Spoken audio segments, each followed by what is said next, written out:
विद्या जी कनी धोती कुर्ता चप्पल ले ले आओ बेटी।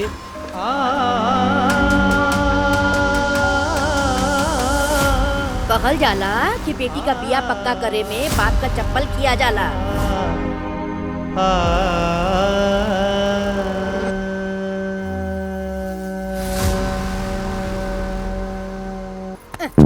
अरे का हो रहे हैं? अरे बनचरे हो गल का बड़ू हैं? यहाँ पूजा करे कम अब बस सेल्फी डेल्फी लेवे खातिर आ जात बाड़ू हैं? दादी माँ जाई ना अपन काम करी। ए जौन पड़ा का मारब ना तो हार जो टेढ़ा मुंह हो ना सीधा हो जाए। अरे चल जाने कहाँ से आ जले इंसान। ए भैया अरे एक यहाँ रख देते है ना। हाँ हाँ ठीक बा। अरे भैया ऐसा करो ना ई दे दा का और ई दे दा। अच्छा। अरे घरे में दूगो बच्चा हुवन हमार आस लगले होयन के दादी आइयन तो कुछ प्रसादी शादी लेके आइयन ना। अक्षत मिलल हम मतवा। हाँ बबुआ मिलल हो। अरे हमार बड़का बेटा गोपाल के एगो बेटी बिया। अरे मैया रानी अगर सुन लेस तो हमरो बेटा भी पंच बराबर हो जाई। आज के जमाना में बेटा से बढ़ के बेटी होली। अरे आग लगे जमाना के हैं? अरे निर्वंश भैला से तो बेटी ठीक बाड़ी बाकी वंश तो बेटा बढ़ाई नु। अच्छा बतावा कितना भइल पैसा? 20 रुपया मतवा। 20 रुपया ला ला बच्चा दा। अरे ई हई सवारो दादी। इनकर मन में ममता ठूस ठूस के भरल बा। बाकी खाली बेटा सन खातिर। जब देखा तब खाली हाय बेटा हाय बेटा। इनकर 2 बेटा बाड़े। तो लोग यहाँ खाली दिहाड़ी पूरा कराया हुआ। अरे काम करा काम। ई बाड़े इनकर छोट बेटा मनरेगा में सुपरवाइजर बाड़े। नाम बा बच्चू। अरे तू लोग ना बतावा सवेरे से खाली एक बीता काम भैल वहाँ तक संजाले न भैल ना वो लोग के बताओ थे हम हैं? अगर शाम तक पूरा काम ना किया तू लोग तो सबका एब्सेंटी लगी। प्रधान जी का आदेश है। और ई बाड़े सवारो दादी के बड़ बेटा गोपाल। इनकर ही वंश बढ़ावे खातिर दादी तड़प रहल बाड़ी। काहे कि गोपाल के सिर्फ एगो बेटी बिया। हाँ भैया आ गेला।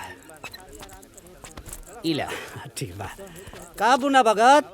अरे सवारी वारी मिला लगे आरामे बा। भैया तावत बनी चलो। ए बाबू रुका रुका रुका रुका। ए बुना भगत तली के छोड़ दा। तू तो जानते हो ना कि हमारे बेटी का स्कूल से छूटे का टाइम हो गया। आवा जा भैया ऊपर बैठ जा।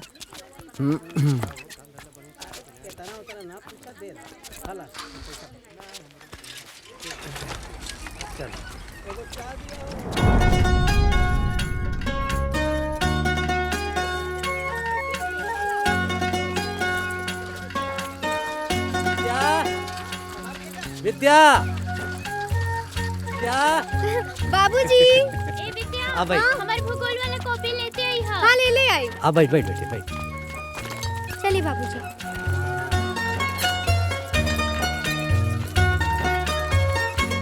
पता बा बाबूजी आज स्कूल में हिंदू के पिटाई हो गई ला। कहाँ है? अंग्रेजी के होमवर्क ना कैले रह लिया। तो हम तो रतिये के कैले ले रहनी। आ दादी का कहत रहनी काल विद्यावा सूझ जो नहीं ता थप्पड़ खाईबी।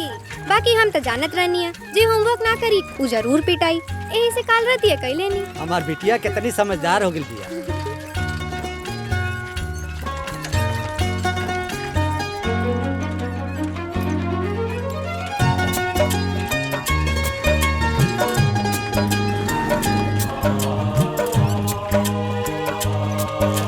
विद्या देख तोरे खातिर नया टिफिन ले आइल बनी।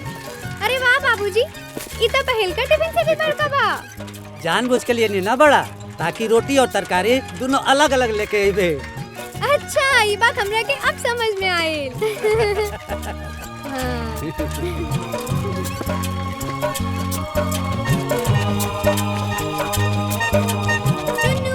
दीदी आवा आवा जल्दी आवा। बैठा बेटा चुन्नू जल्दी बैठा बेटा।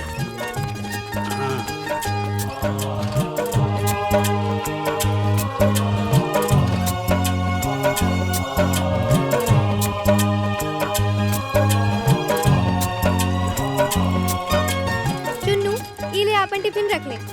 पापा हमके ना नया टिफिन किन दे ले। अच्छा हाँ देख नीला बा निमन बा ना? हाँ दीदी। बाबू तोरा के नया किन दी। ना बड़का पापा अभी हमार ठीक बा। दीदी कल मम्मी हमरा से पूछत रहे कि टिफिनिया केने बारे, तो हम कह देनी कि स्कूल में छूट गइल बा। अच्छा तबे वो कहत रहनी है कि ना मिली तो तबड़क तबड़क मारब। हाँ दीदी।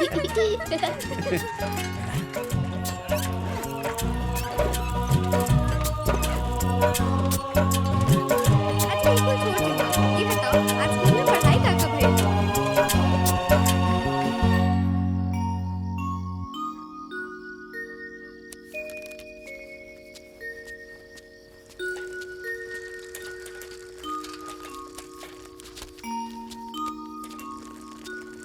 अरे बच्चू। हाँ भैया। बाबू इतना लेट काहे हो गल? पूछा मत भैया, बहुत माथा पच्ची के काम बा। का भइल? अरे वो 5 कपारी आ गई ना, ओनाना का हाजिरी सही करे में इतना रात हो गई है, और ऊपर से प्रधान जी के दुकाने जाके पूरा हिसाब किताब दे के तो ये आवत है। बाबू जुग जमाना बहुत खराब है, समय से आ जल करा। जा है कुल कपड़ा वपड़ा बदल के हाथ मुंह धोला। ठीक है भैया। ए पापा हमर कॉपिया ले आइला हा। हाँ बेटा ला।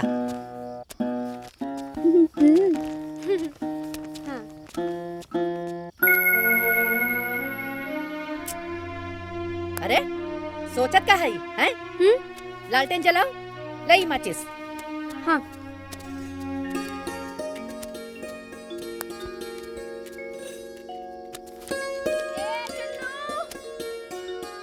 बाबू तोर माई बोलावती है ना, जो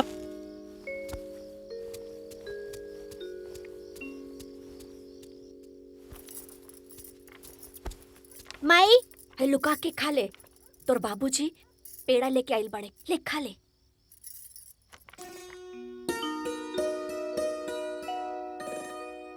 माई माई बड़ा निमन बा, दीदियों के देख के आवत है। मार देख लपड़ है। गिनके पाव भर में 4 गो पेड़वे बा। चलल बड़ा पूरा गांव में प्रसादी बाटे। खो आई जा।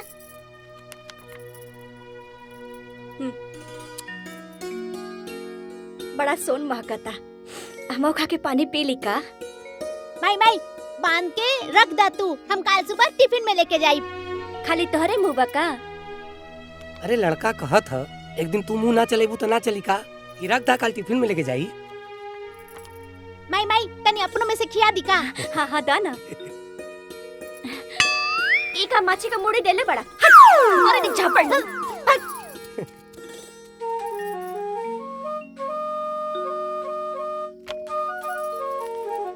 अरे रख दा, जब लड़का कहलस रख दा। जब देखा तब खैल बदे परेशान।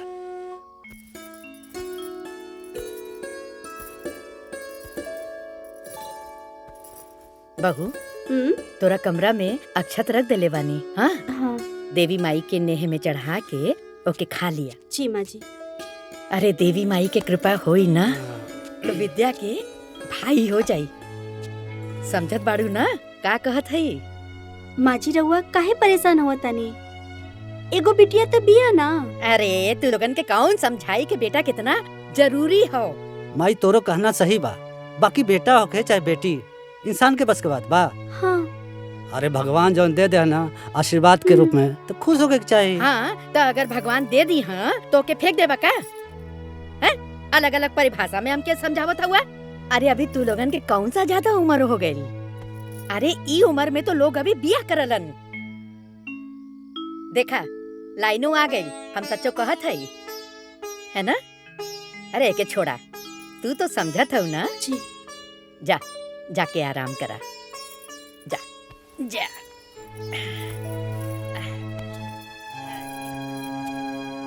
अरे ओके छोड़ा, हम कर ले। जा सुना बहू, अक्षर जरूर खा लिया। जी माँ जी। हाँ जा। तोरा के का अलग से समझावे के पड़ी? अरे जा तो हूँ, जाके आराम करा, जा।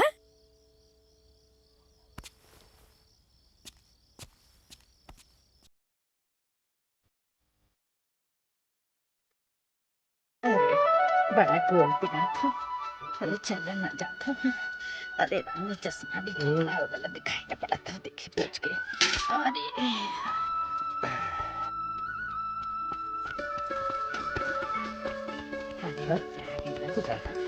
प्रणाम चाचा। दादी खुश रहा प्रणाम बच्चा, दादी। खुश रहा।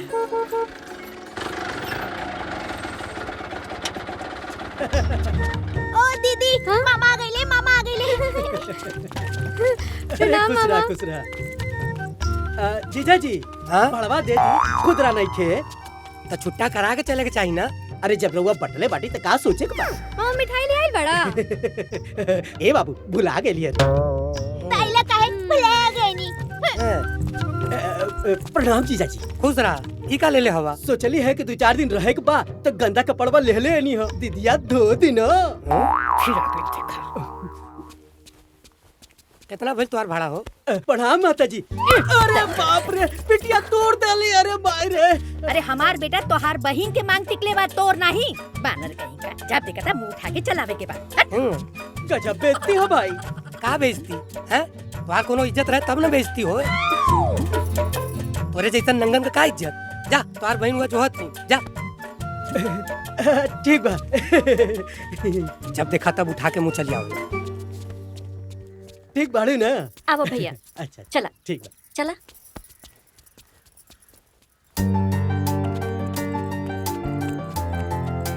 अरे दीदी चला चला हमरा गोड़ में दर्द होखे लागल बा। पैदल नहीं चलल जात। दीदी अगर बड़का पापा छोड़े आ जाइतन जैसे लियावे आवेले तो कितना बढ़िया होइत है ना। अरे ई समझ, जब पापा हमनी के स्कूल छोड़े ले आवे में रह जाइए तो काम कब करी है? 1 मिनट।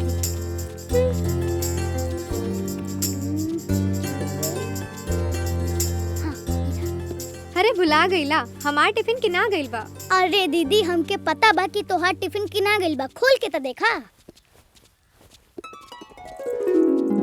अरे ई तो पेड़ा बा। खा ला। ई कहाँ से रे? अरे अपना चोरी मम्मी से चुरा के लाइल बनी। ए बदमाश, मम्मी के कुल ना कहल जाला।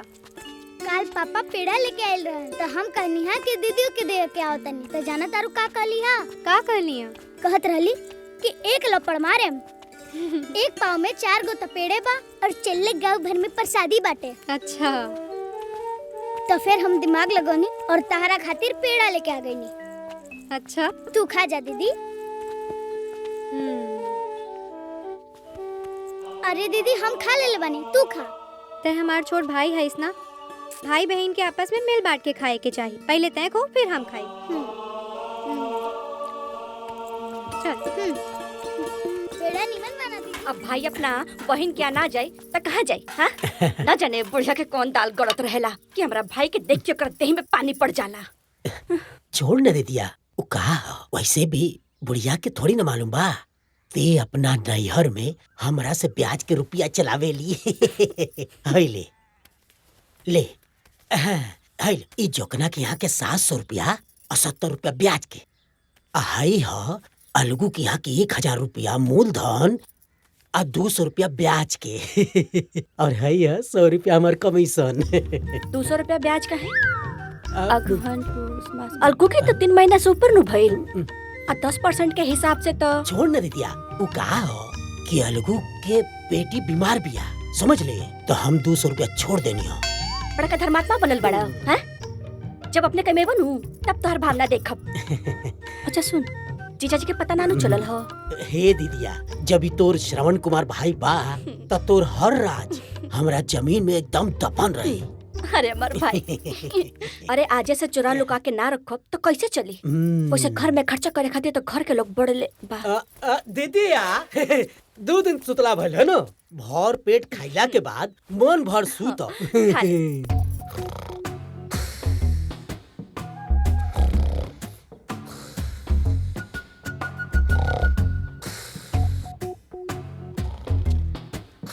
अरे बड़की बहू, ई देखा है। अरे हमार बेटा सन मेहनत करके दिन भर कमाता रे सन है। ई निकम्मा यहाँ आके पेट फुला के टांग पसार के फोक काटता। अरे अरे अरे अरे आप का भइले बंदवा? काहे हमार सुख रवा से देखल न जात? ए बाबू, जे कबो कबो आवेला ना ओकरा के हित पाहुन कहल जाला हैं? और जो भगौलों से ना भागेला, घड़ी घड़ी घरे में आ जाला और कुकुर कहाला। अरे माँ जी रहे दीना भाई हा। ए बहू, हमरा के निकम्मा आदमी फूटी आग न सुहाला। अरे निकम्मा अब सुन, ये गोबर पड़ल बा, खेत में जाके इज्जत के साथ डाल के आवा। अरे गजब बेइज्जती है भाई। बेइज्जत इंसान का कोनो इज्जत होला का? अरे अब उठ फेंक ना। जाता नहीं है बुढ़ियो, जब देखा तब सब हमारे पीछे पड़ल रहेला। यो कुकुरा कम बका, जब घड़ी घड़ी आई तो इज्जत का पाई। अब की बार के पिड़िया ना इंदू हमरे घरे पर आई। हमार घर तोहरा से दूर पड़ी, हम कैसे आ जाए? हम आवत रहनी है ना, तो के आवही के पड़ी। ए विद्या, हमार घर तोहरा से बहुत दूर बा, रात में अकेले कैसे आई? ओने से तू अपन बाबूजी के संगे आ जाइया, एनी से हमार बाबूजी तो के पहुंचा दी। अरे बेटा चल बे। आवत आनी बाबूजी। अच्छा हम चलत आनी। पिड़िया में आए भुलाइया मत लोगन। Bye bye. चलिए बाबू।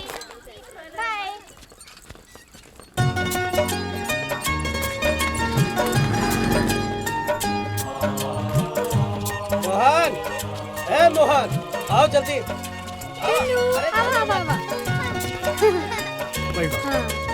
बैठा आराम से। चले बाबूजी।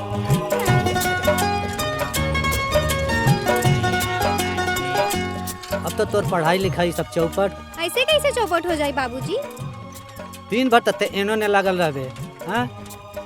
आ साँझी खा पीड़िया के तैयारी में लाग जेबे। अब पिछली बार याद है ना, खाए खातिर तोर माई कितना डांटे, आ हम बीच में बोली तो तोहरो डांट सुने के पड़े बाबूजी। खाली डांटे ना सुने के पड़े, तोरे दादी के डांटो मिले, गरियो मिले।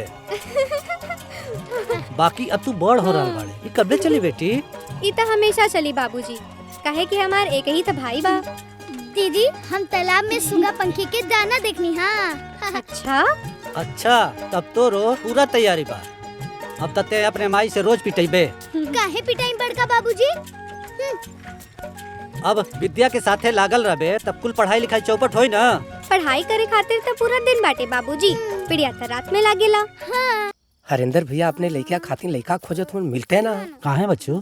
कहा ना लड़किया बहुत पढ़ल लिखल है, तब पढ़ल लिखल लड़का भी चाहिए और लड़का के दहेज भी देख चाहिए। बेटा, हम तो के पहले भी कहत रहनी कि लड़की जात के ज्यादा पढ़ावे के ना चाहिए, लेकिन तोहार जिद के आगे हम कुछ न बोलली। लेकिन अब 10वीं के आगे एके मत पढ़ावा। अरे माई तू ना। अरे का माई, देखत ना हुआ दुनिया जहान में कितना आग लगल हो है? अगर लड़की ज्यादा पढ़ जाई तो ओके लड़का ढूंढे में बहुत परेशानी हुई।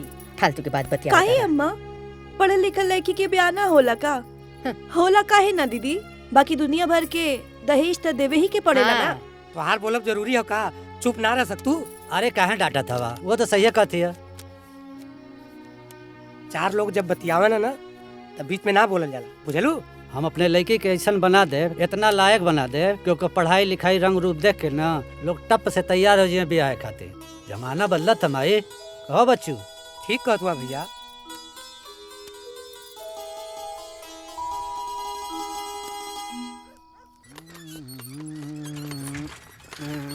का मर्दे, आज मूड खराब करके बड़ा का? हाँ आइल बानी। अब तो हलवन के एको बात बताओ चाहता नहीं, सबके सामने कह देता नहीं। हमारे दहने हाथे में ना अपने मेहरारू का मर्डर लिखल बा, मर्डर। आई बाया था में ना जेलो लिखल है। अरे मतलब तो के भूत प्रेत पकड़ ले का? क्यों ये तर बोलेला? जवान होखे बाकी ओकरा के जब हम देखिला ना हमारे हथवा में खुजली होखे लगेला। जब बोले नइखी कूटत बेचैनी खत्म नइखे होत। अरे पगला गेल बड़ा का?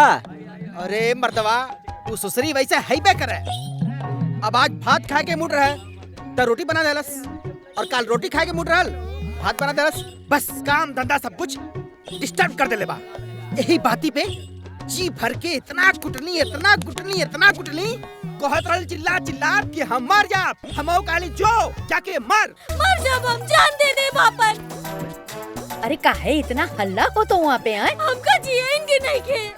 अरे बिटिया रुका, ऐसे न कइल जाला। हम ना जिए चाहता नहीं। संभालो अपने। अरे का वो तो बुना वो? अरे काहे जान देवे पे लागल बाड़ू हो? हमके मार ले सबे।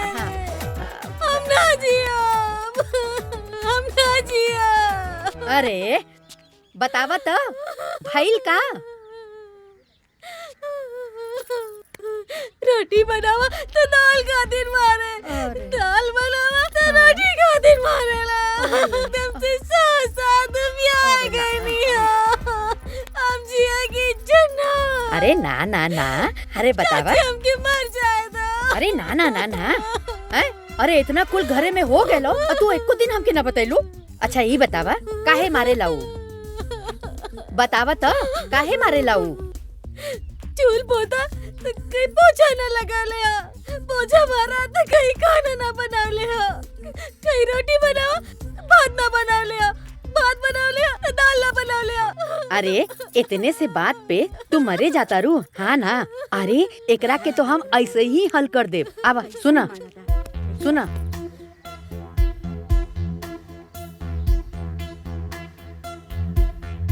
हाँ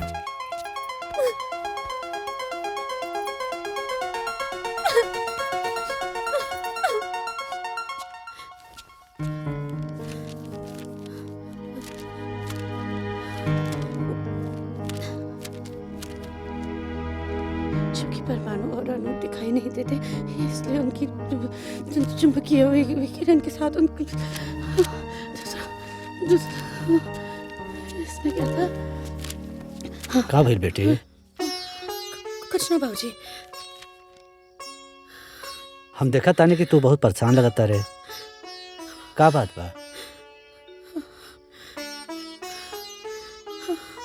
बाबूजी बचपन से लेके आज ले हर केहू रोवा के हमरा के पढ़ौला के वजह से बहुत कुछ सुनौले बा। अभी ये एग्जाम एकदम सर पे बा, हम अच्छे से ना पढ़ब, अगर हम पास ना होगा तब फिर सब रोवा के सुनाई। और बहुत ज्यादा पढ़े के बा बाबू, हमके बहुत ज्यादा डर लागता। बस इतने बात हैं? हम अबे आवता नहीं।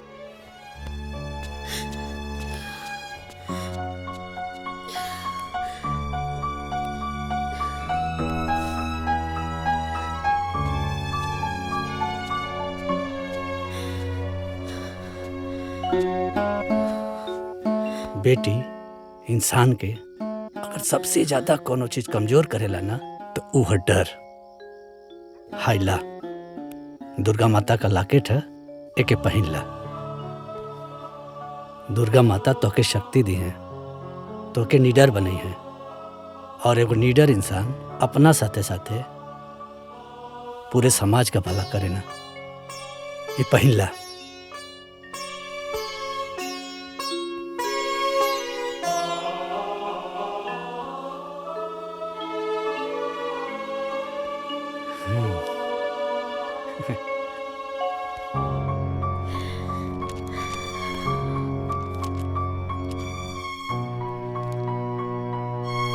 इसके ऊपर डिपेंड करता है कि उनका मैसेज कैसे काम कर रहा है। जो हमारी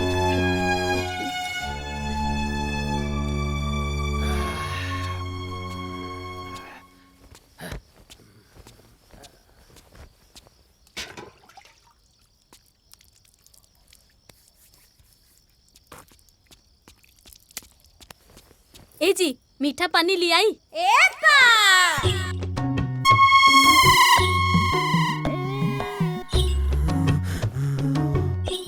खाना में का बनल है? रोटी सब्जी। रोटी सब्जी? काहे? चावल दाल ना बनल है? चावल दाल भी बनल बा। रोटी सब्जी चावल दाल हमके ना खाएक बा, हमके सतुआ खाएक बा। सेतुआ भी घोर के रख ले बानी।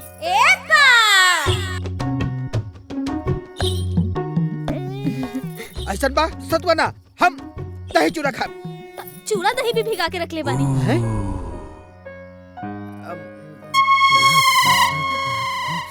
ऐसन बा हमके लिट्टी चोखा खाएक बा। लिट्टी चोखा तो हम सजवा के बना के रख देले हई। ऐसन बा चल निकाल चल।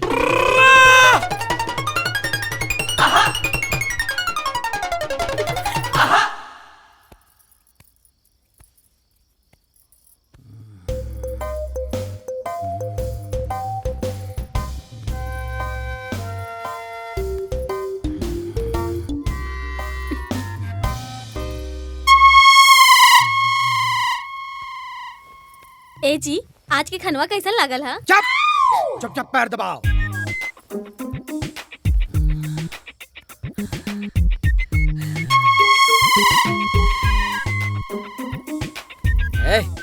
हाई जोन झिलमिल झिलमिल ऊपरा करत या आसमानमा में।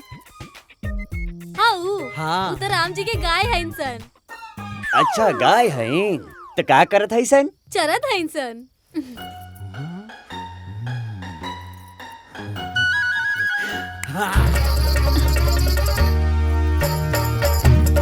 हरामखोर, जब तोरा के मालूम रहे राम जी का गैया ऊपर चत रहनी है, तंगना में काहे बिछोना लगोली आए? अगर कहीं कोनो गैया हमारे करजवा पे गिर जात तब?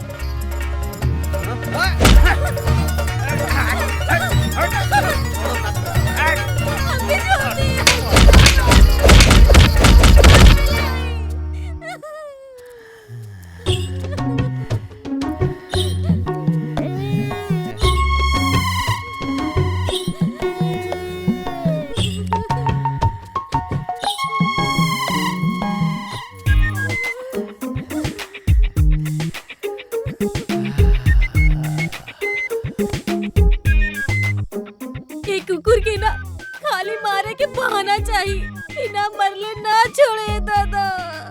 अब पूरा जिंदगी मार खाए खाए के गुजारे के पड़े। लइका, अरे काहे चला बता रे? अरे मंगनी का हो टूट जाई तो भाग यहाँ से भाग। अरे बतवा, अरे प्रणाम प्रणाम। अरे गजब बेइज्जती है भाई, हैं? अरे जब देखे लो हमारे के मारे लगे लो। अरे ई कौन तरीका है? उ तो हम जीजा के मुंह माया में चलावेली। हाँ तो ठीक हो ना, जीजा जी के तू मोह माया में आवत हुआ ना, तो जीजा तो ना हुवन। चल जो।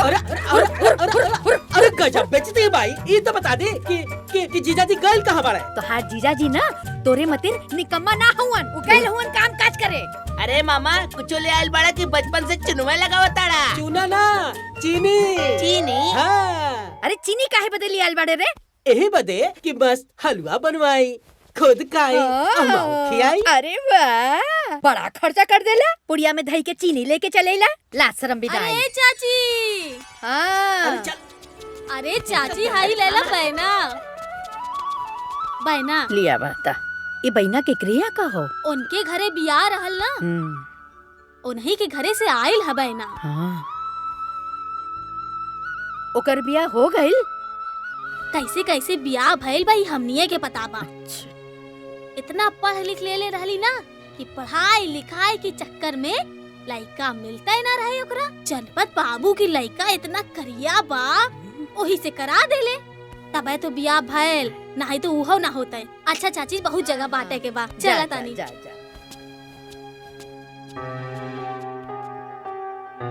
एगो हमरे घरे में लड़की है, हमार बड़ी पगलेट बेटा है। ओके ESC BSc सब करावत हो। पापा हम पास हो गई नी। तू पास हो गइलू? अरे ये बूढ़ा भगत, आज तक हमार बेटी पास हो गई। भैया हमार बेटी पास हो गई। अरे वाह, प्रणाम चाचा। खुश रह। ए अशोक भैया, हमार बेटी पास हो गई लो।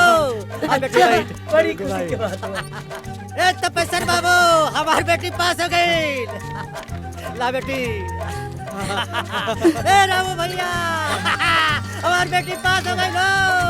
हे लाल बहादुर भैया, हमार बेटी पास हो गई लो। अरे बहुत बढ़िया बात है भाई। ए राजेंद्र भैया, हमार बेटी पास हो गई।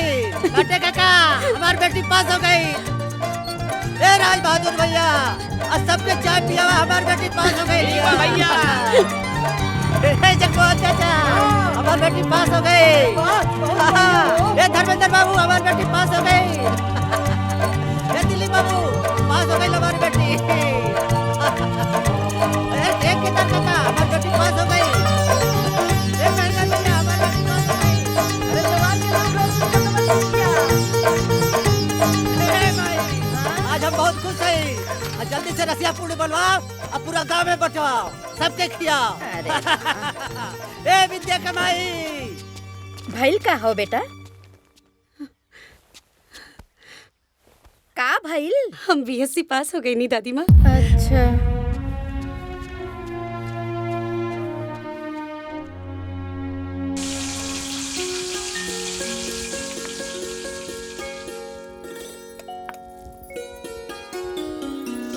एगो दे बेटी। एक चाचा जी बच्चू सब्जी बहुत बढ़िया बनल बा ना। हाँ बहुत बढ़िया भैया।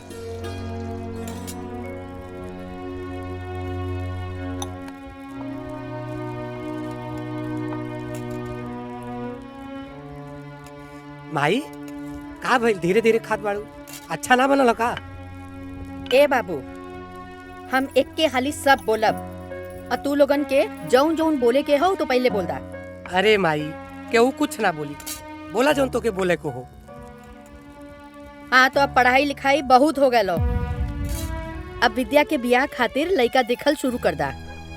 अरे हमनी धनपत सेठ की तरह इतना बड़ा धनवान ना है कि लड़का खरीद लियल जाई। हाँ जौन कहतानी साच कहतानी। अरे माई हमार बेटी जौन पढ़ाई कैले है ना, हाउ कागज मिलेला का कहल जाला? अरे सर्टिफिकेट। हाँ सर्टिफिकेट। हाँ। आ जकरा लगे रखम ना, सब चिल्ला चिल्ला के कहे कि हम बियाह करब, हम बियाह करब। अरे भगवान करे ऐसन हो। हाँ? लेकिन जमाना में आग लगल हो बाबू। लड़का खोजत खोजत चप्पल घिस जाला। हाँ हम तो कहत हई ढूंढल शुरू कर दा तू। माँ जी एकदम सही कहा तानी। हाँ। अब्बे से लड़का खोजत तब 2-4 साल में मिली। हाँ। खोजा लड़का। अच्छा तो तू बोले लगलू। अरे हमरे बेटी का बियाह यूं है यूं।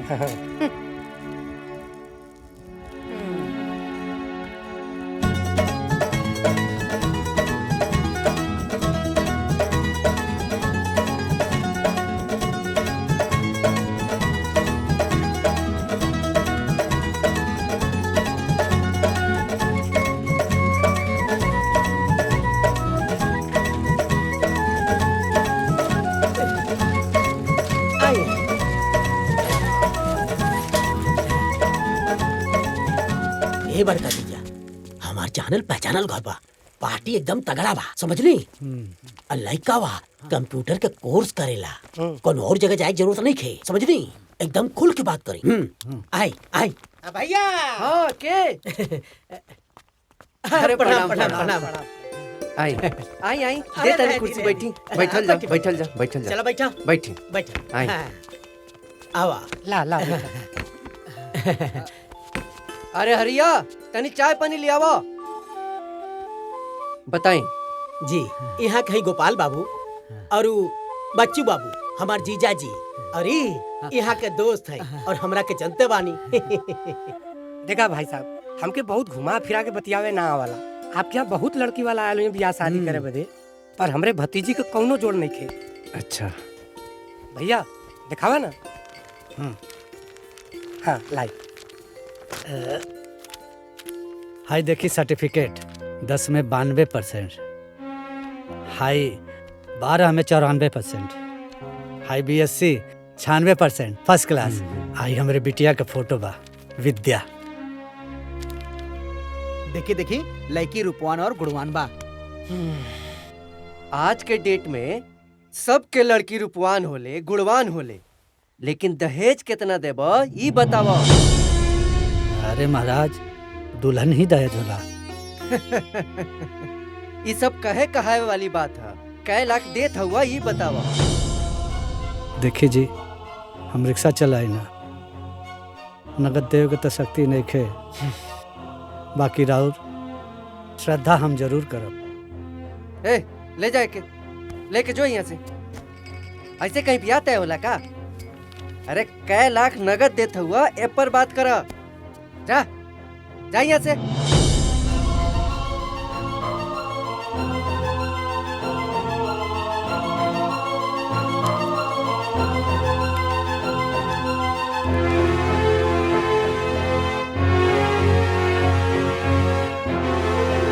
का सोचा तारा? जा।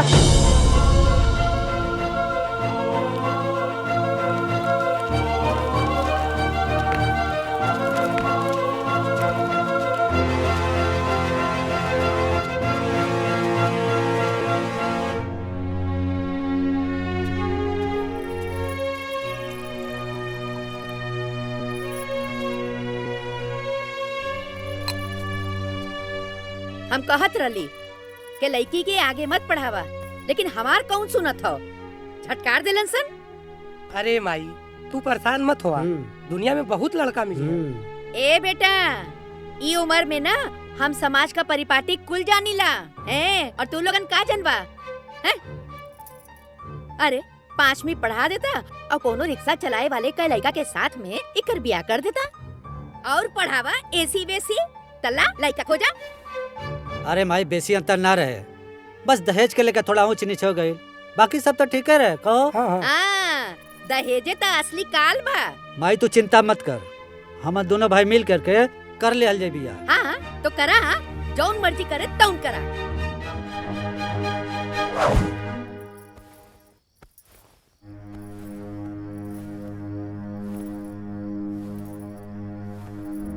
सुननी हो का कहत रहना बड़कू जाना? दोनों भाई मिलके कॉल ऑप्शन बिया। बड़का भैया ना अपने बेटी के बियाह का सब कुछ आपे के माथा पे डली है, रवा जाइला छन छलीला लइका देखे। अरे वो घरे के इकलौती बिटिया है ना, चल जो सुत। जौन मन में आए तौन करी, हमसे का। बाबा, मेहरारू के मारी वाली बीमारी हमार ठीक हो जाई? हाँ ठीक हो जाई। ई मिर्ची के लेके 7 बार घुमा के और ओकरा बाद फेंक दिया। अभी नेकर बाते एकर का किया, पीछे मुड़ के मत देखिया और जे के लांगी ओकरा बाद तो हार मुसीबत ओकरा ऊपर चढ़ जाए। अरे वाह रे बाबा वाह, बहुत बहुत धन्यवाद। बड़े कृपा से आप हमके मिल गईला बाबा, बिहार से आके यहाँ पे। बाबा बहुत बहुत धन्यवाद। ठीक बा ना? जाते हैं। ठीक बा ठीक बा। अरे वाह। रूपा, अरे रूपा। हाँ जी।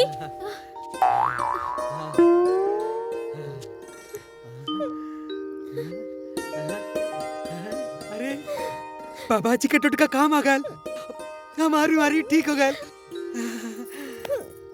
ना मारी हमके ना मारा, खाली प्यार करा। प्यार करा? प्यार करा। अच्छा। सुबह से लेके रात तक, रात से लेके सुबह तक प्यार करा।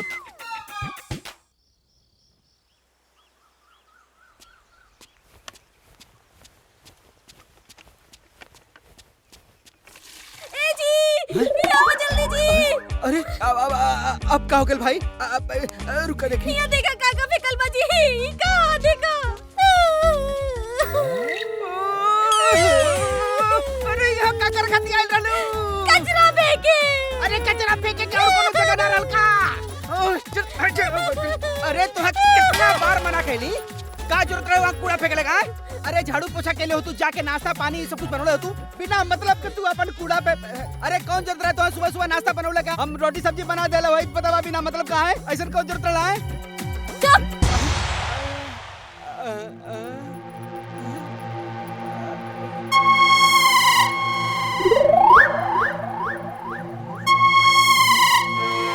लगता के रिएक्शन हो रहा बा। ये हमारा रिएक्शन हो गई। देर बोलबे? नहीं ना बोलब। काहे ना बोलबे? तू तो कालू ना बोलब। बोल। बोलत नहीं। मत बोल। सबके सामने का बोली? अब अंदर आवा बाबा। हम काहे के अंदर आई? गलती हो गई, गलती। तू काहे अंदर जाइबा? ना जा, अच्छा तू जा अंदर। हम काहे अंदर जाई? अच्छा हम जाते ही आवा। ए, हमरा घर में तू काहे जाइबा? अच्छा ठीक बा, तू ही चल जा भाई। हम काहे जाई? तू ही तो बड़ा केलुआ। मना काहे नहीं आता, तू जा। ठीक बा, जाते ही। ए, हमके छोड़ के।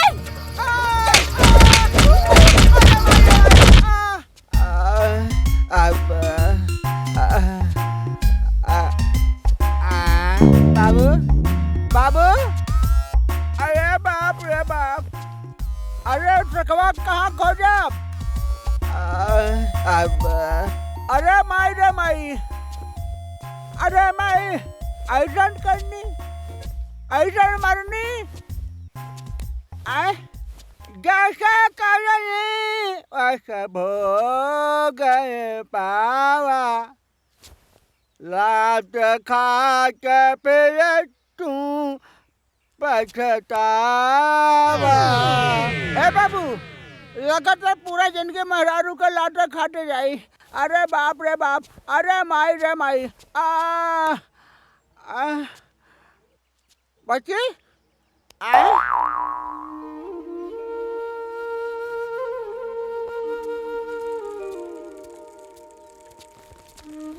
गोड़ लगा थे भाई। जाता खुश रहा, खुश रहा। हाँ चलो चला। अरे सुनी जी, दही शक्कर तक खा के जाई। हाँ ले आवा। जतरा सफल हुई। हाँ ले आवा ले आवा। अब साइकिल का साइकिल बा, कहीं कहीं बिया ठीक कहिए के माने के बा ले आवा। हाँ। अरे हम अपन चपलवा भुला गए नहीं, देखा तनी। हाँ लेके आवा। ए भौजी, हाँ हमनो के दही खिया के यात्रा बना दा। हाँ दीदिया, हमरो खिया।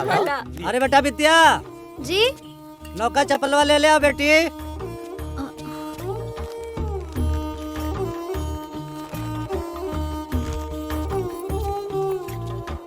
हाँ ले आओ बेटी, दा ली। अरे देवी माँ का कृपा रहे कि शादी ब्याह सब अच्छे से पक्का हो जाए। न तो कहल जाला कि बेटी का बिया पक्का करे में बाप का चप्पल किया जाला। अरे अम्मा जी सब सब बोली ना। अरे माई तू भी कुछ भी बोले ली ना, सब बढ़िया हो गए। चला चला चला लो।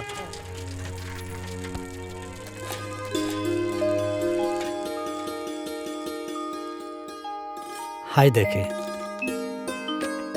BSc 96%। हाय देखे 12वीं 94%। हाय है फोटो।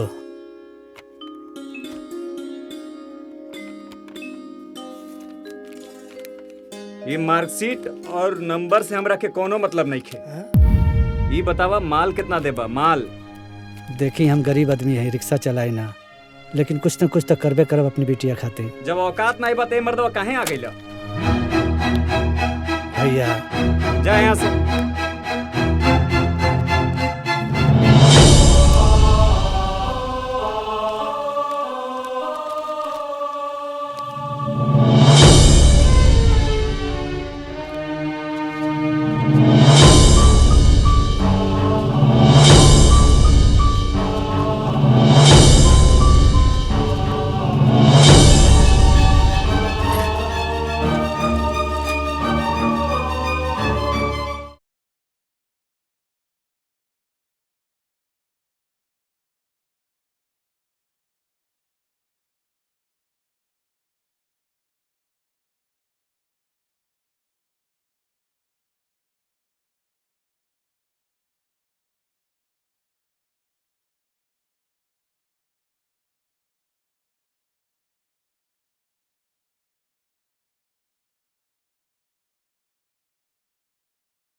राउर बेटी हमरा पसंद भी है। जयवीर जी, हाई फोटो ले जाके अपना माइक दे दो जी, वो देख ले। लिए आप लोग? अरे नानी आप नहीं, अरे आप नहीं, लिए आई नहीं। अच्छा माई की पसंद भी है। चलिए भाई, होम मिनिस्ट्री के भी परमिशन मिल गई और अब हम प्रशांत के फोन करके बुलवा लेता नहीं, राहुल लोग भी मिल ली। ना ना और का जरूरत बा, घर भर सब देख ले लस। शादी ब्याह के बातचीत कर जाओ। देखिए भाई, हमरा बेटवा के अब ही जन कल्याण बैंक में प्यून के जॉब लागल बा। और जब हम बड़कू के बियाह कईनी ना तो एको पैसा दान दहेज ना मंगनी। बाकी ये जान ली कि जौन भी बाराती लोग बारात में गइल रहे ओकरा लोगन के आज भी वो बिटिया के स्वागत याद बा। इतना जोरदार स्वागत कैलस जी।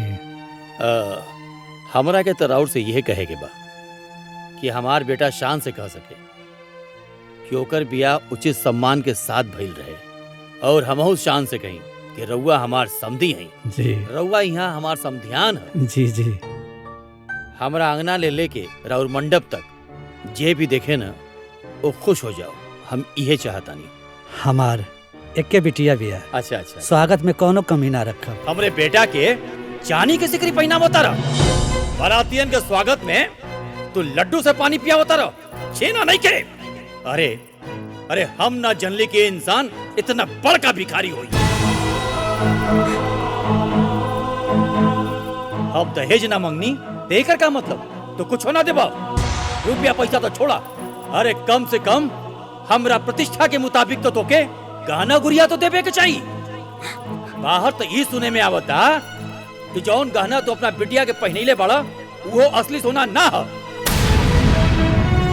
अरे गोपाल बाबू तू तो हमार प्रतिष्ठा पूरे समाज में मिट्टी में मिला देला। तुहार बिटिया कितना सुंदर बिया ओकरा के कितना नंबर मिलल बा ओकर कोनो वैल्यू नहीं खे। वैल्यू मतलब जाने ला। वैल्यू मतलब समाज में प्रतिष्ठा चाहिए। जाना तारा पतो तो कैसे नो चल जाई। बाकी लोग का देखेला दान देखेला दहेज देखेला। अरे जब तुहारा औकात ना रहल तो काहे हमरे दुआरी पर अइला। एक बात कान खोल के सुन लो गोपाल बाबू कि भिखारी के दामाद भिखारी होला।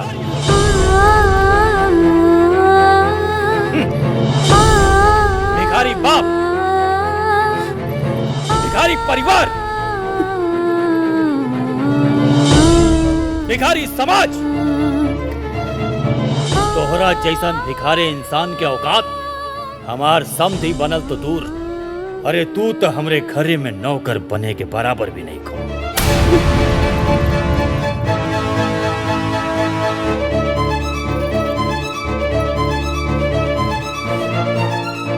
चल चलो जल्दी चल।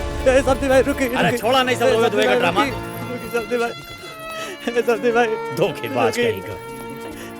समधी भाई हमारी बेटी की जिंदगी बर्बाद हो जाए। समधी भाई रुक चले भाई गाड़ी में। समधी भाई रुक बैठ गाड़ी में जल्दी। बेटी की जिंदगी बर्बाद हो जाए। इस आदमी बात छोड़ी समधी भाई। चल ड्राइवर।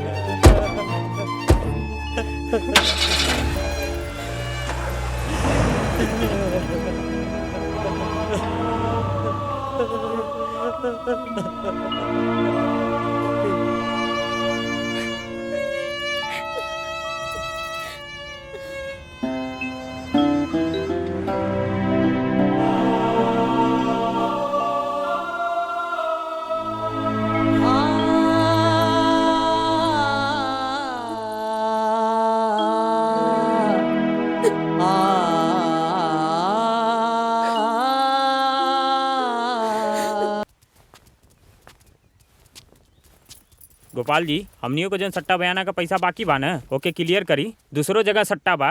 देखी अब रात वाली बात है जनते बानी। बारात वापस चल गई। हाँ बारात वापस चल गई तो चल गई। हमार टेंट तो खड़े न बा महाराज। हम अब आप लोग के कैसे समझाई। सब माटी हो गई। अरे मर्दे का मजाक करता रहा। खाना केहू खाए चाहे ना खाए हम तो बनोले बानी ना। और हमार रात भर जनरेटर हमार चलल है ओमन डीजल पड़ेला जवन डीजल ना पैसा का वेला। देखी अभी हम आप लोग के सट्टा के बकाया देवे के स्थिति में ना आई। बड़ा बेशरम आदमी बड़ा महाराज तू था। 40,000 का सट्टा है और कहा तारा की देवे की स्थिति में नहीं के हम। अरे शादी करे से पहले सोचे के चाहिए ना कि हमार कितना औकात बा और चल देले शादी करे। जब औकाते न रहा तो काहे कैला। अरे भाई साहब आप तो ऐसा बात करत हुआ जैसे काले हम लोग घर छोड़ के भाग जाए। ठीक है बड़ो ताने बरदे हौ जोन ब्याज पे रुपया लेले पड़ा ना हमरा आजा चाहे पूरा मूलधन। अरे आपके तो ब्याज मिलत हो ना। एक और मतलब भइल बा कल के दुनिया छोड़ के चल जाइए तो पैसवा के तू देबो। देखा भैया देखा सुना अब तो हम लोग हमके मारू दे बना तब हम कुछ न कर पाए मजबूर बानी। बाकी आप लोग से 1 महीना का मोहलत मांगता नहीं। हम एक एक पैसा आप लोग का चुका दे हमके दे दी। 1 महीना से 1 दिन भी बेसी भइल न तो 1 मिनट ना लगी बेइज्जत करे में हमरा के बुझला। पूरा इज्जत ले भी तब चला दिमाग खराब हो गए सम्मान दे। हाँ सेठ एकदम सही कहा तारा। देखला बेटा इहे दुनिया हो। अरे तू एकर पढ़ाई में जितना पैसा तू खर्चा कैला अगर उनमें से 2 पैसा बचा करके दहेज में मोटरसाइकिल अगर दे देले रहता ना तो ये अनपढ़े रहत, लेकिन एकरा के गाड़ी का कबारे में बैठा के ले जातन सन। अरे आज के युग में भी लड़की का इग्री डिग्री का कौनो महत्व नहीं खे। जौन होके के रल हो गइल, तो हार मान सम्मान तो कुल मट्टी में मिला देलस ना। तो हार डिग्री वाली बिटिया और वो डिग्री लेके का करी? तो हार मान सम्मान वापस कर दे का?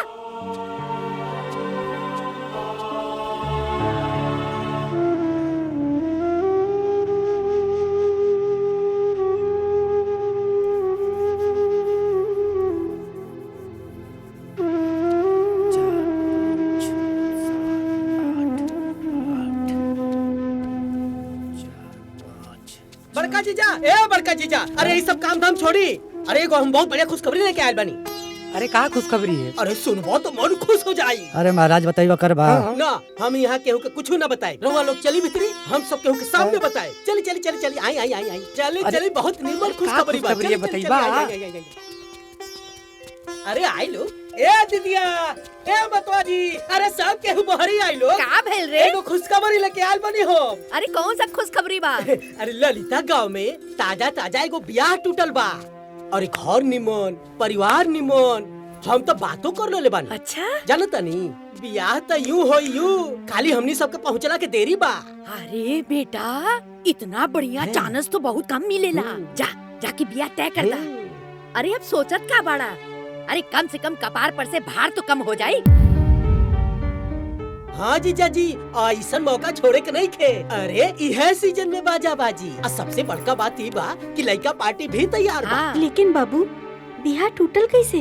अरे दीदिया, ओकनी के दुआ से ना करे के रहल। लड़का दुआ बा और उम्र लगभग 42 साल के हुई।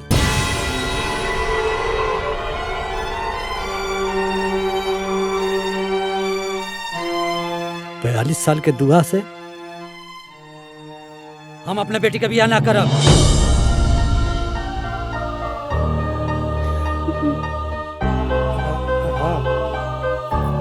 अरे तू पागल हो गए बाड़े? अरे इतना बढ़िया रिश्ता चल के खुद आवता, तू उम्र गिना ताड़े हैं?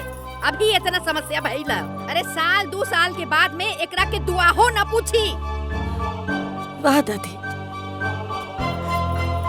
अब हम रउआ खातिर इतना बड़का बोझ हो गई नी कि रउआ ही कुल सोचता नी। ए बाबूनी, ई पढ़ाई लिखाई कुछो ना होखेला। अपन बाप का बेइज्जती भुला गइलू का? आय, अरे तू का चाहता रू कि तोहार बाप तोहार बिया का चिंता में फांसी लगा कर मर जाए का? आय, अरे ई पगला तोहरा के पढ़ाई ना करेले था, ई अपन मौत के रास्ता तैयार कइले था। बस करी दादी, बस करी। अरे हमू भगवाने के दिहल औलाद हई और वो एगो बेटी हई जेकरा की पूरी दुनिया में घर के लक्ष्मी कहल जाला। लेकिन अपना बाबूजी के मजबूरी के वजह से हम घर के लक्ष्मी से सीधा बोझ बन गई नी। ऐसा कौन गलती कैले बड़े पापा? हाँ?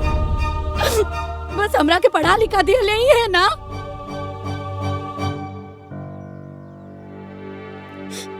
ये बाकी उनके सजा मिल रहा बना, इस समाज से, घर से, रहुआ से।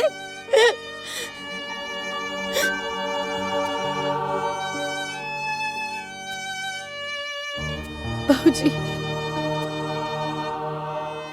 रहुआ हमेशा दुनिया के परवाह कैले बिना हमरा के पढ़ौनी लिखौनी यहाँ तक पहुँचौनी। अरे इतना तक क्यों पिता अपना बेटा खातिर भी ना करे जितना वो अपना बेटी खातिर कहनी।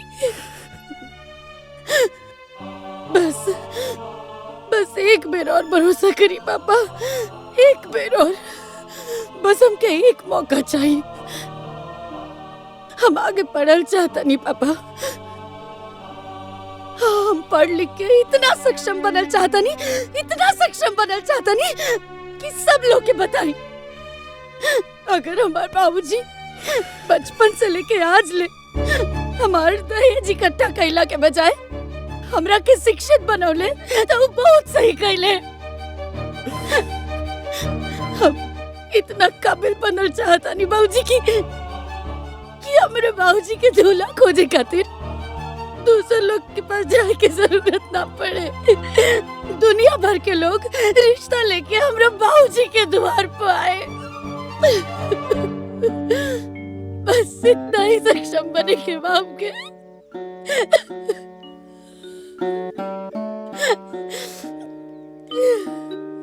और हमरा हुआ से वादा करता नहीं, हमरा वजह से जे केहू भी रउआ की बेइज्जत कइले बा, हमके पढ़ौला के वजह से जे केहू भी रउआ के हीन समझ ले बा, उस सब लोग के सामने रउआ फक्र से कहा कि हमार बेटी हमार शान ही है।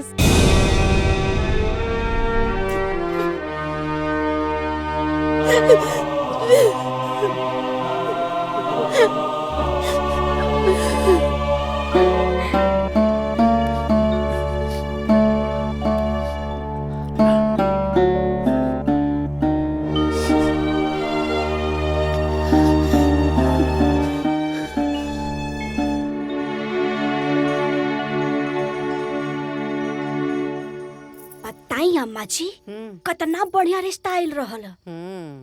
बाकी ना जाने कितना बेइज्जती लिखल बा। बबुनी शहर जात बाड़ी।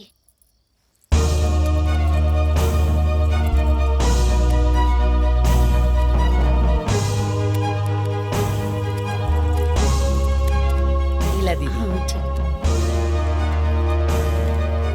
बेटी कह देली, अब आप हाँ में हाँ मिला देल।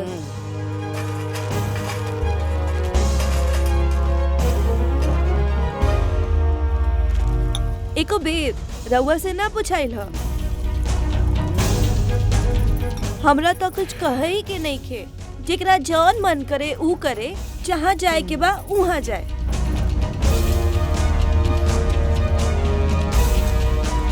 अब भगवान जाने का हुई।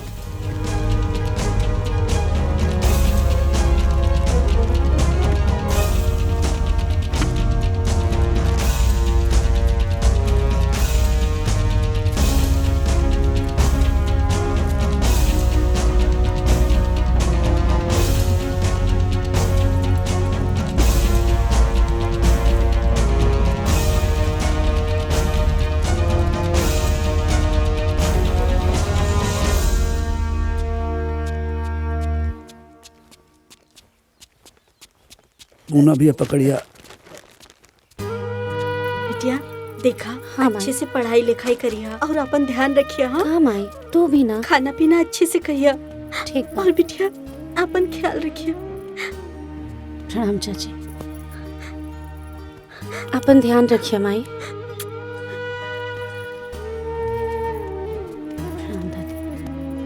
बेटी, तोर बाप तोरा के कमा कमा के पढ़ौले साव। सुन, जो भी 2 पैसा बचौले से और बे मतलब का शादी ब्याह में खर्चा हो गई और दुनिया भर का कर्जा कपारे पे चढ़ गई बा। पूरे समाज में बाप के बेइज्जती करा के आगे पढ़ाई करे जाता रे। अरे ऐसा न हो कि तुम्हारी पढ़ाई के चक्कर में हमार बेटा के कफन भी नसीब न होखे।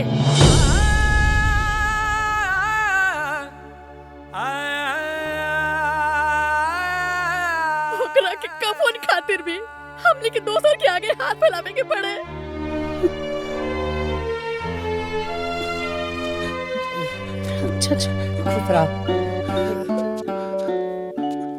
दीदी, भले ही बेर तू बढ़िया मत बनैया। जौना चीज के पढ़ाई तू करे जाताड़ू, हमें सफल जरूर होइया।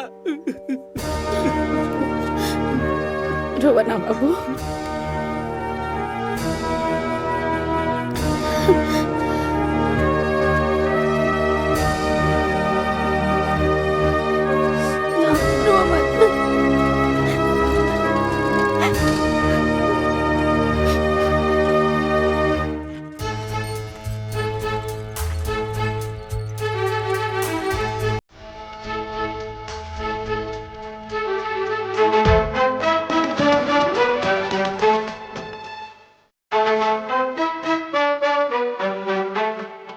भैया, आजकल अलगा सिस्टम निकल गई बा। ये देखो, मार्कशीट और सर्टिफिकेट दिखा के भी आता है कल जाता।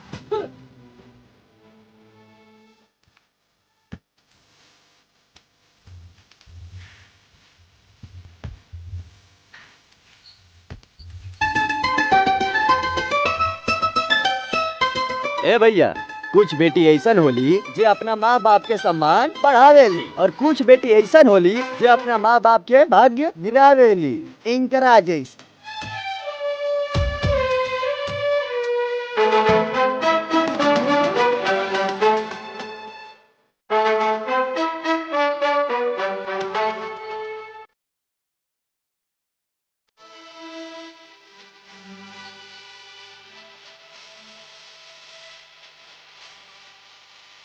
आई आइए लखनऊ चलिए, लखनऊ चलिए, लखनऊ लखनऊ चले बा। आई भैया लखनऊ चले बा। जाए जाए इलाहाबाद होते हुए लखनऊ। ऐसा मार रखा, ऐसा मार रखा बाबा, ऐसा मार रखा। हाँ हाँ ठीक। चली चली लखनऊ चली, लखनऊ जाए। हाइयो रखा। हाँ भैया। हाई पकड़ा। ए हाँ हाँ हाँ ए गोपाल ध्यान रखिए अपन। हाँ हाँ बेटिया वो का कहल जाला की हाँ हाँ पिजर नहीं खूब मन लगा पढ़िया ना। जा बेटा।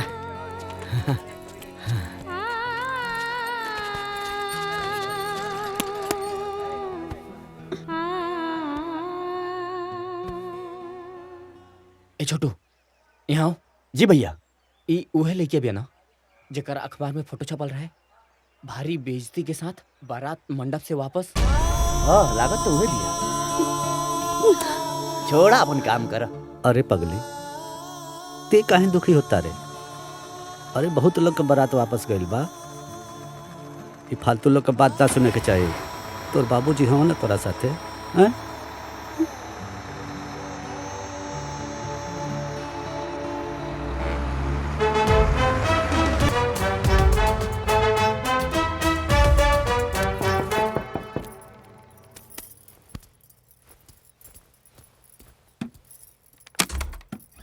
अरे विद्या आवा।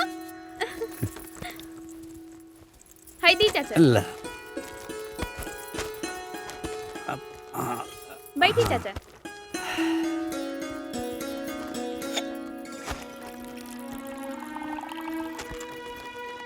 नहीं चाचा जी। जा बेटा।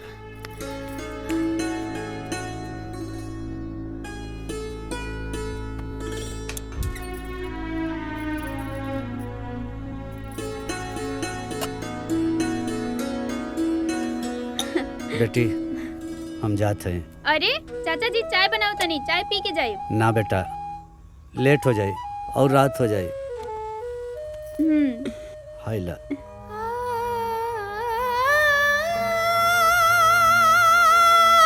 भाऊजी, रउआ हमार चिंता मत करो। अरे चिंता तो बेटी के कल जाला। तू तो हमार बेटा हुए। बेटी हमके दुनिया का परवाह न तब रहे ना अब है। हमके सिर्फ तोरा पे भरोसा है। ते छोट मोट काम करबे ना सब भुला जाए। तो के ऐसन काम करे के है, ऐसन काम करे के है कि मिसाल बन जाए। काहे कि तोरा साथे करोड़ों बेटियन का भाग जुड़ल बा। जौन बाप हमने नियन गरीब हुई, तोरा साथे करोड़ों बाप का इज्जत जुड़ल बा। जे हमने नियर बेइज्जत भइल होई तो के करोड़ों माई के आंसू पोछे के बा। जे अपना बेटी की बियाह के चिंता में रात दिन रोवत होई। लड़की हो, हिम्मत से लड़ा। चाचा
हाँ सर, हम यहाँ पे पहुँच गए हैं, अभी थोड़ी देर में वो आने वाली है।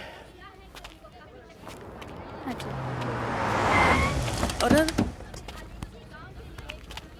अरे ए महाराज, ये रिक्शा आगे से हटाइए।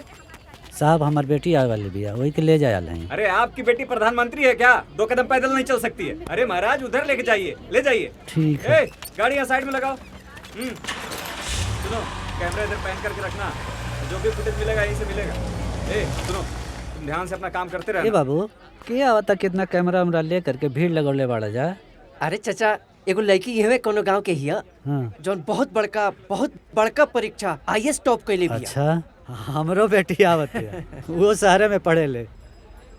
अरे महाराज, पढ़े खातिर त दुनिया भर के बेटी पढ़त तारी सन, लेकिन ई लड़की के तो बातें अलग बा। अब दिमाग मत खराब कर, हमनी के वही के कवर करे आइल बनी सन। चाचा तू जाए अपन काम कर, बस आवे के टाइम आ गइल बा।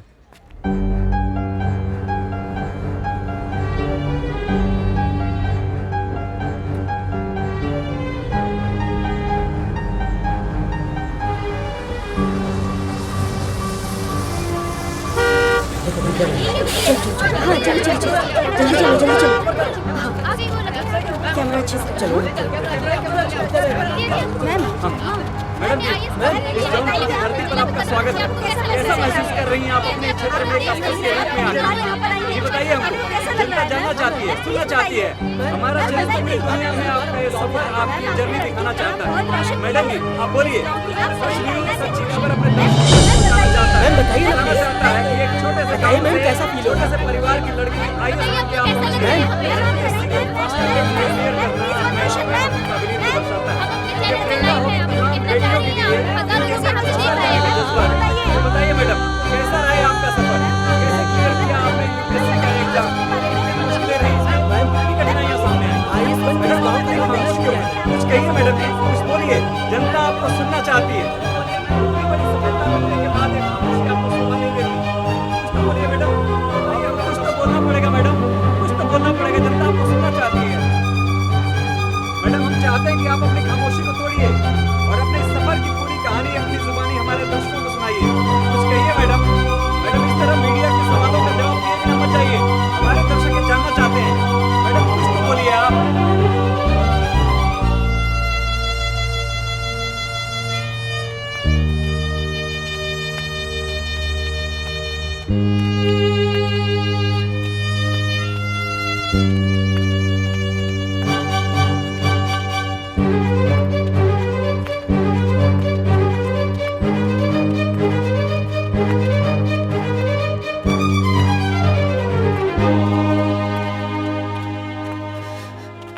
प्रणाम बाबूजी।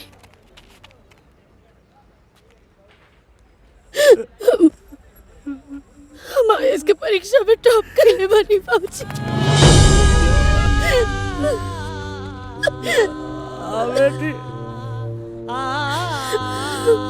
बेटा अब हम रिक्शा पर बैठा के झूम झूम के चलाई बात चला। अब ना बाबूजी, बचपन से आज ले हम जब भी पास भईनी तब रहुआ हमरा के रिक्शा पे बैठा के घुमौनी, लेकिन आज हम ना, आज रहुआ पास भइल बानी बाबूजी। आज हम ये पूरा दुनिया के बताई कि हम राहुल बेटी है, एगो रिक्शा वाला की IAS बेटी। आई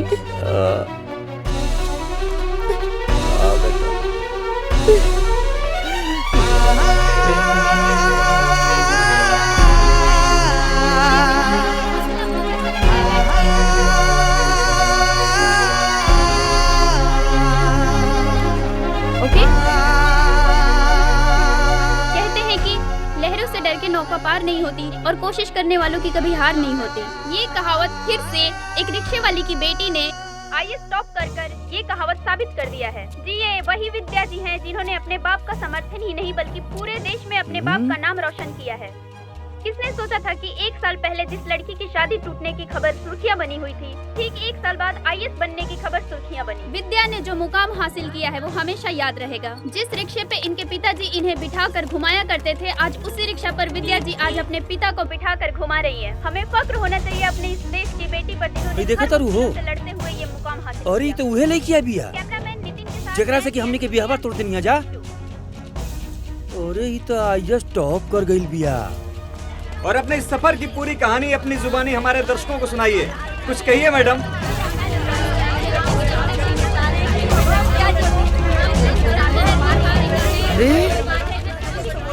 विद्या बिटिया रिक्शा चलावती है।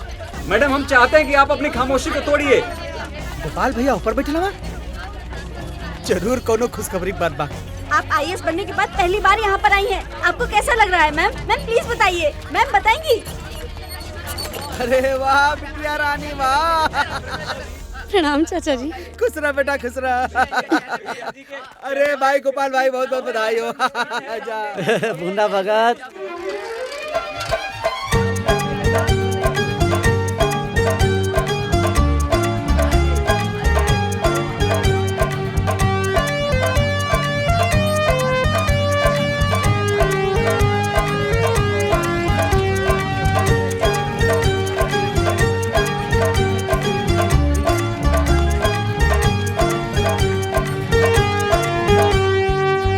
आप इन्हें जानते हैं? जानते नहीं पहचानते भी हैं। अरे हमारी बिटिया है। ओ, गोपाल भैया इसी के ब्याह खोजते खोजते उनका चप्पलवा खिया गया था। हाँ। अच्छा। और जिन लोगों ने रिश्ता तोड़ा है ना, आज उनके मुख पे काली पोती बारी बिटिया ने। और जब स्कूल जा रही थी कॉलेज, हमारा सिनेमा चौड़ा होके बम बम हो गया था कि हमारी बिटिया है। विद्या जी, पहले आपके पिताजी आपको बिठा के घुमाया करते थे, अब आप अपने पिताजी को बिठा के घुमा रही हैं। आपको कैसा लग रहा है? बताइए विद्या जी, बताइए।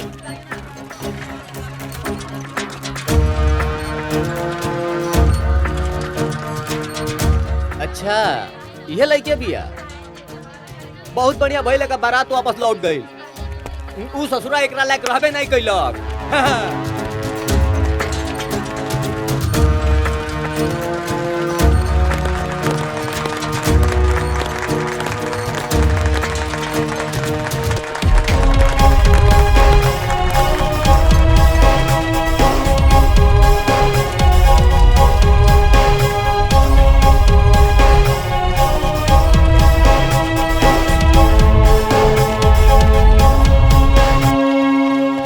अरे भाई रिक्शा वाले की बेटी तक कमाल कर गई।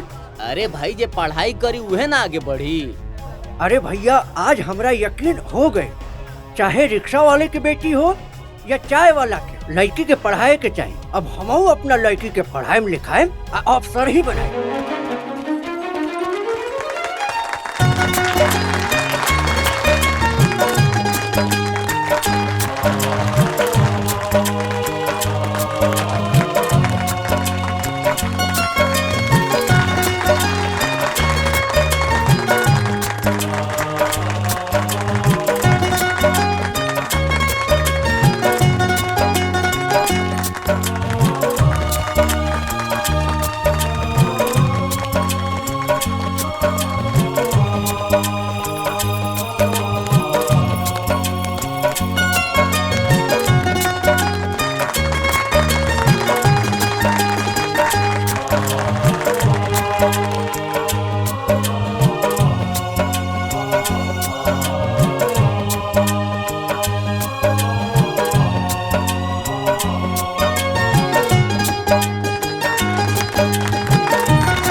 आपने आईएएस टॉप कर लिया है। पहली बार अपने जिला में कदम रख के आपको कैसा लग रहा है? विद्या जी, आपको पूरा देश देख रहा है। आप अपने गांव वालों को, अपने देश वालों को क्या कहना चाहते हैं? अरे भैया, मार्कशीट और सर्टिफिकेट के वैल्यू जानी ना, जे देखी उस सरवन के औकाते ना रहे एकरा से बियाह करे के।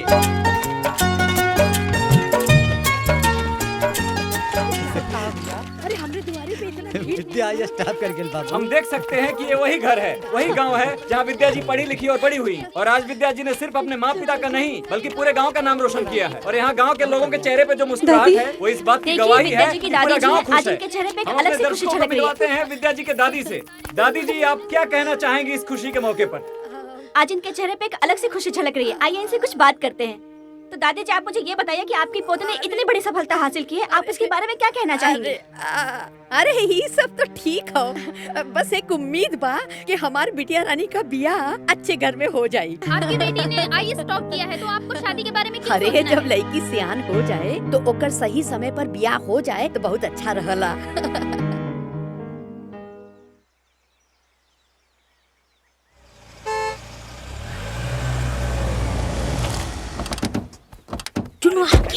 अरे ई ओए अवन जिससे विद्या दीदी की शादी टूटल रहे। अरे प्रणाम माता जी, प्रणाम प्रणाम। आप देखिए ना, आज कितना शुभ दिन बा कि हमार होखे वाली पतो आईएएस बन गई। जानत नहीं हम कि हमार पतो हीरा हो, चमकबे कोरी। आ देखी चमक गईल। देखी अब ना हम अपना पतो के बड़ा धूमधाम से ले जाए बदे पूरा तैयारी करके आइल बानी। अच्छा अच्छा बैठी, हम गोपाल के बुला के आवत। जाई जाई गोपाल, जय ए गोपाल, अरे गोपाल। हो भगवान, भगवान गलती माफ करा। बड़के पापा जी, जे लोग दीदी के बारात वापस लेकर रहले वो लोग फिर से आइल बाड़े।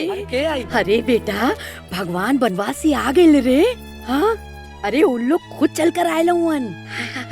अरे बेटा, बाहर बारात उरात सब तैयारी करके आए लवन। ए बेटा, बस जल्दी से तय सब करके हमार बिटिया का ये साल ब्याह कर दा। हाँ चलो बच्ची। बाबूजी रुकी, का भेल बेटी? हमके कुछ बात करे के बा। आई तो अंदर चले। का बात करे क्या? तोरा के मालूम बा? का बात बा? समझ नहीं क्या बता, समझ में नहीं क्या। हमके कुछ नहीं बताइए। दीदी का बात बा? का बात बा बिटिया? बात अरे का बा? 2 मिनट, बस 2 मिनट रुकिए। अरे का बताइए?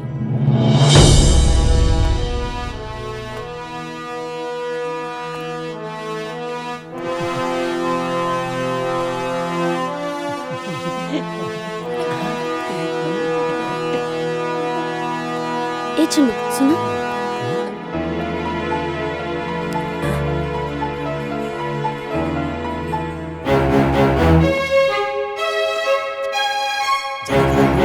लेकर किस्मत कब बदल जाए की जानता। सब भगवान की मर्जी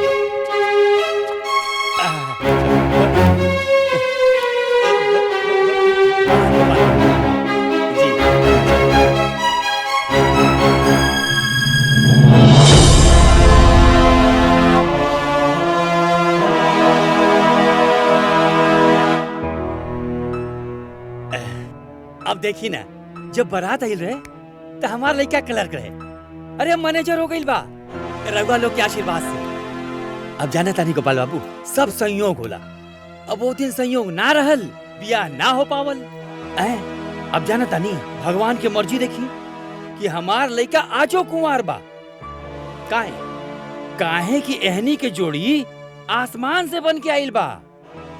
ए गोपाल बाबू, हमरा के 2 चक्का 4 चक्का रुपया पैसा गहना गुड़िया कुछ होना चाहिए। काहे कि दुल्हन ही दहेज होला। अब जब रउआ अपन लक्ष्मी हमरा के दे रहल बानी, अब ऐसे बड़ संपत्ति का होला, हो कि ना? अब बस अब राजा जनक जी बनके एगो एहसान कर दी कि हमरा पतोहिया की कन्यादान कर दी। दहेज कितना देबा? का? और लड़की वाला दहेज मांगेला जी? ई तो लड़की के बेचला के बराबर भइल। लड़का वाला दहेज मांगे तो शान है, और लड़की वाला दहेज मांगे तो बेचल का है। हमार लड़की तोहरे लड़का से लाख गुना बढ़िया है। अरे रउआ का कहो तानी, कुछ समझा तानी? इस समाज का कही महाराज? समाज उहे कही जौन हम कह। पहलू काबिलियत के है, चाहे बेटी हो के चाहे बेटा। परिवार संभाले बेटी, वंश बढ़ावे बेटी, प्रतिष्ठा बढ़ावे बेटी। दहेज लिया बेटा के बाप, सबके खिया के भूखे पेट सोए बेटी। दहेज लिया बेटा के बाप। सास ससुर ननद देवरानी जेठानी सबकर गुलामी बजावे बेटी।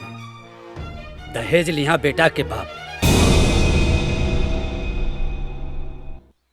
अब हम समझ गेली, हमरा के माफ कर दी। रउआ हमार आँख खोल देनी, हमरा के अपन गलती के एहसास हो गई। अब रउआ हमरा के ढेर बेइज्जत मत करी। हम 2 गो साड़ी पर ब्याह करे खातिर तैयार बानी। तोहरे जैसन छोट सोच वाला ना हमरे जैसन बड़ सोच वाले के रिश्ता ना कर सकेला। हमार बेटी IAS अफसर है ना, हमार शान है, हमार पहचान है। जा यहाँ से। एक बार फिर सोच ली गोपाल बाबू। तू जा यहाँ से।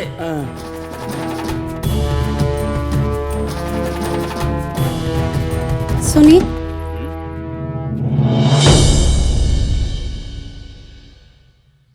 अपना बाबूजी की तरफ से रउआ लोग से हम माफी मांगता नहीं।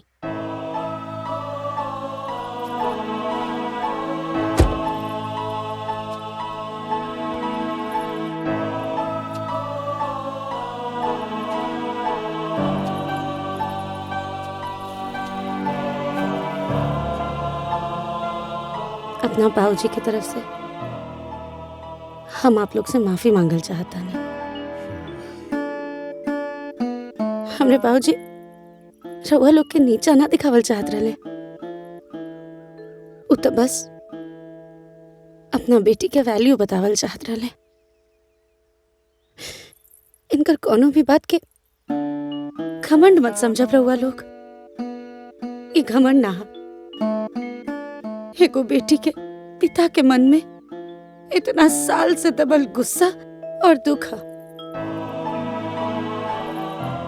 सॉरी, रउआ लोग जाइए please. I am sorry.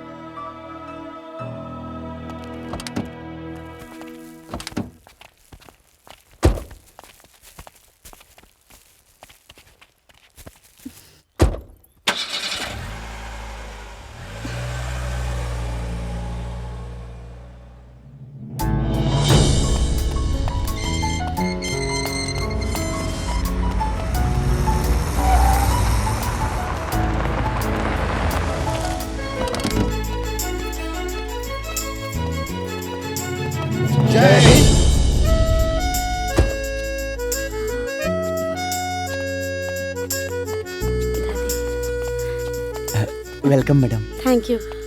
Mishra ji, tempo से सब सामान घर पर शिफ्ट करवा दीजिए। आई दादी, आई बाबूजी।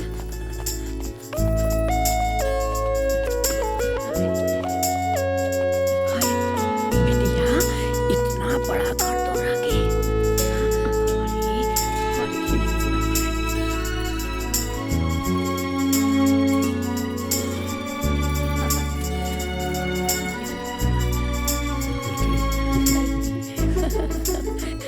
अरे बेटी, रहे खातिर इतना बड़ा घर।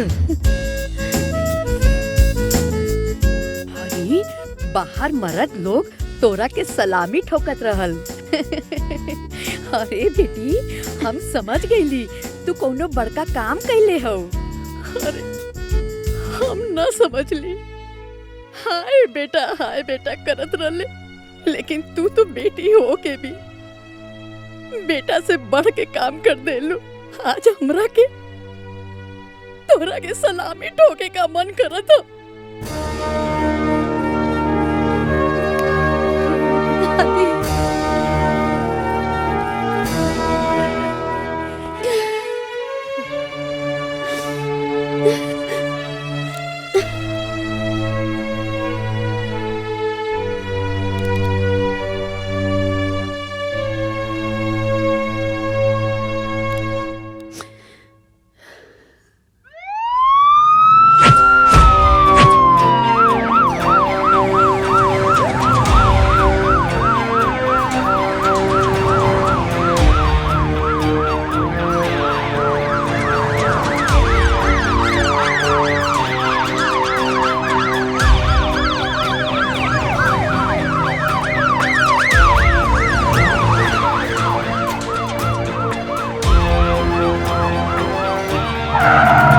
जैसा कि आप देख सकते हैं विद्या मैडम की गाड़ी हमारे सामने आके रुक रही है और हम अभी आप सबसे रूबरू करवाते हैं विद्या मैडम को।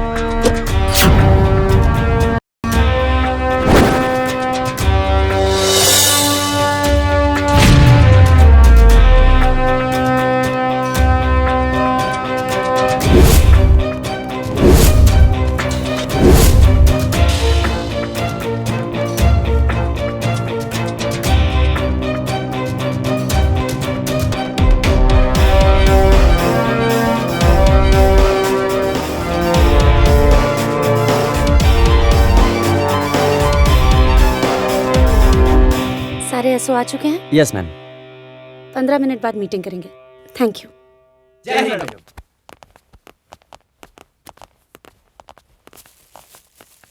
Thank you. पर्स जी। Thank you ma'am.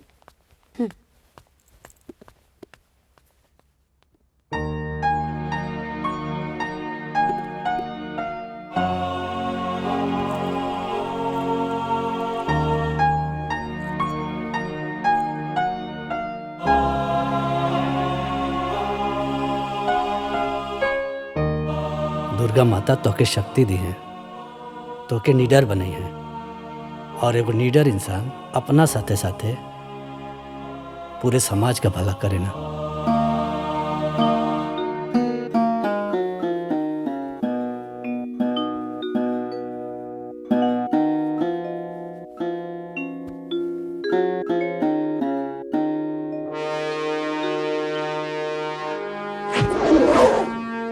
हमारे जिले को अच्छे से चलाने के लिए मुझे आप सबके सपोर्ट की जरूरत है। Yes madam. जिले के हर ब्लॉक में, हर गांव में होने वाली हर एक शादी में लेन देन की पूरी लिस्ट मुझे शादी से पहले चाहिए। अगर किसी भी सामान को देखकर ऐसा लगा कि दहेज लिया या दिया जा रहा है, तो दहेज लेने वाले और दहेज देने वाले दोनों के ऊपर सख्त कार्रवाई होनी चाहिए। और अगर किसी ने भी ये कार्रवाई करने में हिचकिचाहट की, तो उनके ऊपर सख्त से सख्त कार्रवाई मैं करूंगी। जी मैडम।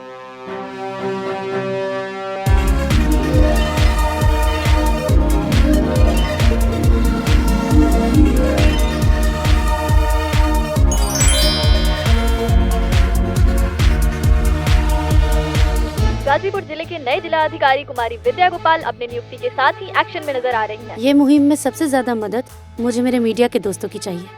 अगर आप लोग हमारा साथ देंगे तो हमारे जिले की कोई भी लड़की कभी भी दहेज की आग में नहीं जलेगी। Thank you. वर्षों से समाज के किसी कोने में उठा के फेंक दी गई सरकार की स्लोगन दुल्हन ही दहेज है, वो पूर्व जीवित करते हुए जमीनी स्तर पर उतारने के लिए कमर कस ली है। जिले में होने वाले हर शादियों का लेन देन का ब्यौरा थाने में देने का निर्देश जारी किया गया है। सरकार द्वारा बनाए गए कानून का उल्लंघन करने वालों पे उचित कार्रवाई करने का निर्देश दिया है। बेटी माँ बाप के दुख समझे ले, बेटी के पढ़ावा, आगे बढ़ावा, अफसर बनावा। वाह चाची वाह, दहेज लेवे वाला भी पकड़ाई और दहेज देवे वाला भी। हाँ बाबू। हाँ, अब तो दहेज लेवे वालन के खैर नहीं के। हाँ। देखा जयवीर, अब तो जे दहेज लेके ब्याह करी ना, ओके तो जेल जाए के पड़ी, और ना तो जिला छोड़े के पड़ी, ना तो ना केहू के छोड़ी ना। दहेज कम भइल बा। और जनता के लिए एक टेलीफोन नंबर जारी करते हुए पुलिस के साथ खुद विद्या गोपाल जी जीरो ग्राउंड पर उतर चुकी हैं। संजना जी, दिस इज करस्पॉन्डेंट अमरीना। ये जो डीएम साहिबा ने कदम उठाया है वो काबिले तारीफ है। बहू बहन बेटियों में एक खुशी की लहर साफ दिखाई पड़ती है। अगर उन्हें किसी भी तरह की तकलीफ है तो वो सीधे टोल फ्री नंबर 18002929929200 बाबूजी, पे कॉल करके रवा अपनी खुश रिपोर्ट तबानी ना? लिखवा सकती हैं। बेटी, जेकर बेटी इतना बड़ काम कैले होखे ओकर बाप काहे ना खुश हो बेटी। आज छाती चौड़ा हो गई ते हमार शान बाड़ी बेटी। बस एक के हमार अरमान बा, का बाबूजी? तोर शादी कोनो अच्छा लड़का से हो जाए और हम कन्यादान करके पुण्य कमा लिए।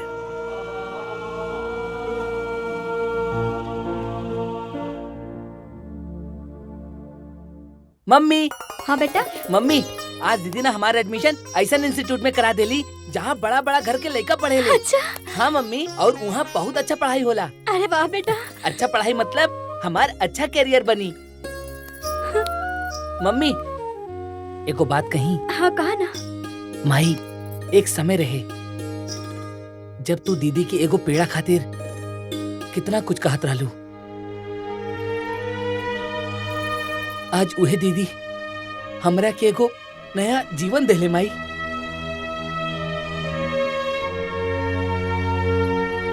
हाँ माई।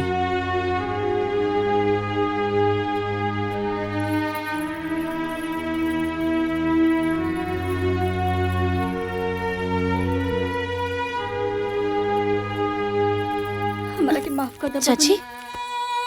स्वार्थ के पर्दा हमारे आँख पे पड़ गए रहे बबुनी। तू चिनुआ के नया जिंदगी दे दियालू। अभी पर्दा आँख से हट गइल बा। तो ये घर के बेटी ना अनमोल रतन बाड़ू। हमसे बहुत बड़ गलती हो गई बबुनी। अरे हमरा के माफ कर दे चाची। प्लीज शांत हो जाए रहुआ, शांत हो जाए।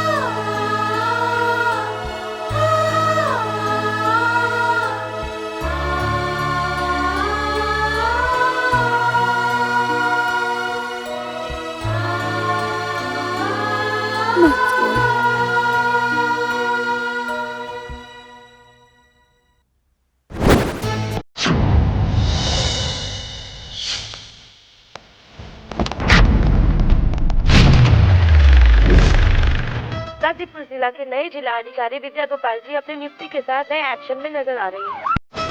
मैडम, कहीं ऐसा तो नहीं समाज सुधार की आपकी मुहिम लड़कियों के लिए अभिशाप बनती जा रही है? मैडम, आप ये जो दहेज लेने वालों को उठा रही हैं, ये कार्रवाई आखिर कब तक चलेगी? जी मैम, बोलिए कुछ।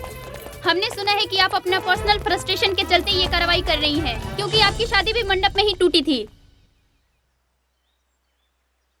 नाम क्या है तुम्हारा? लीला। तुम्हारी शादी हो चुकी है लीला? पापा ढूंढ रहे हैं। अच्छा, तो क्या तुमने अभी हाल फिलहाल में अपने पिताजी को ध्यान से देखा है? उनके जूतों को देखा है? उनके बॉडी लैंग्वेज को देखा है?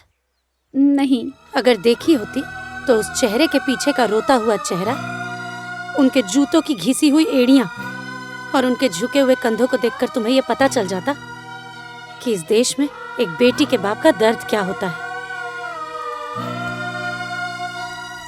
ऐसी कोई शादी नहीं है जिसमें बेटी के बाप का कुछ बिका ना हो। ऐसी कोई शादी नहीं है जिसमें किसी बेटी की माँ का कुछ गिरवी ना रखा गया हो। मैडम, लेकिन लेन देन विवाह का एक अंग है। ये एक ऐसा सड़ा हुआ अंग है जिसमें बीमारी लग चुकी है और इसे काट के शरीर से दूर फेंक देना ही भलाई है। अगर सिर्फ सरकारी आंकड़ों को ही देखा जाए तो हर 1 घंटे में एक लड़की की मौत दहेज की वजह से होती है, और ये तो सिर्फ सरकारी आंकड़े हैं। तो फिर आपके हिसाब से शादी के सिस्टम को खत्म कर देना चाहिए। शादी कोई सिस्टम नहीं है। शादी तो 2 परिवारों का मिलन है, और 2 लोग के मिलन में जिम्मेदारी किसी एक पर ही क्यों? अरे शादी तो बेटी की होती है, लेकिन लोगों को सिर्फ इतना ही ख्याल रहता है कि लड़की लेकर के आई है, 2 चक्का या 4 चक्का। अरे उसने पढ़ लिख के मेहनत करके कौन सी डिग्री हासिल की है, इससे किसी को कोई फर्क नहीं पड़ता। दूल्हा भले रावण हो, लेकिन दुल्हन हमेशा सीता होनी चाहिए। परिवार वाले भले कौरव क्यों ना हो, लेकिन बहू द्रौपदी होनी चाहिए। पर एक बात याद रख लीजिए आप लोग, इस कलयुग के दहेज रूपी दानव के चीरहरण से हमें बचाने के लिए कोई भगवान कृष्ण नहीं आने वाले हैं। हम सबको ही एक दूसरे के लिए कृष्ण बनना पड़ेगा। एक दूसरे की मदद हम सबको ही करनी पड़ेगी। हम सबको ही कोशिश करके एक दूसरे के लिए अच्छा ससुराल और अच्छा दूल्हा ढूंढना होगा। वो कैसे? मान लो कि तुम्हारी शादी एक गांव में तय हुई।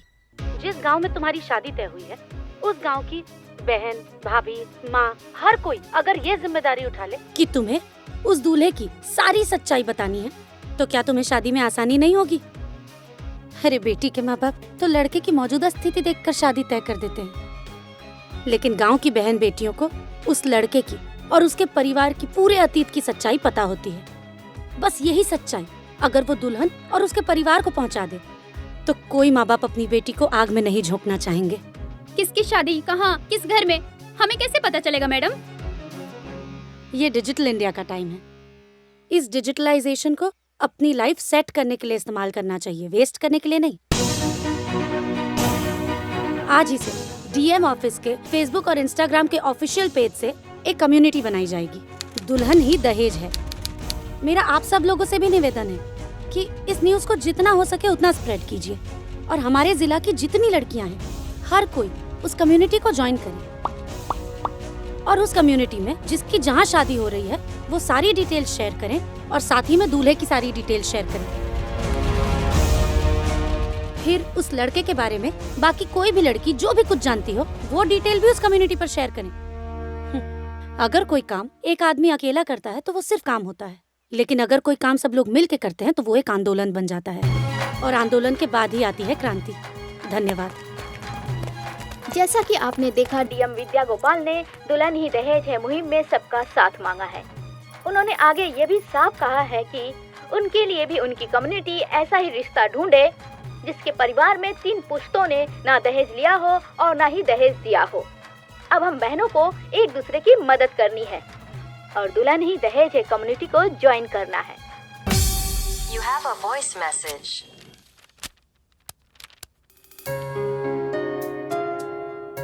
मैडम, मैं नाजिया। मैंने आपको थैंक्स बोलने के लिए मैसेज किया है ma'am.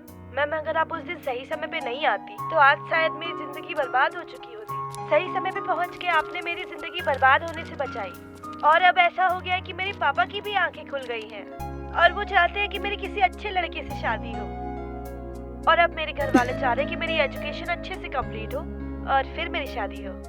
Ma'am, thank you so much ma'am, thank you so much. Madam, sign.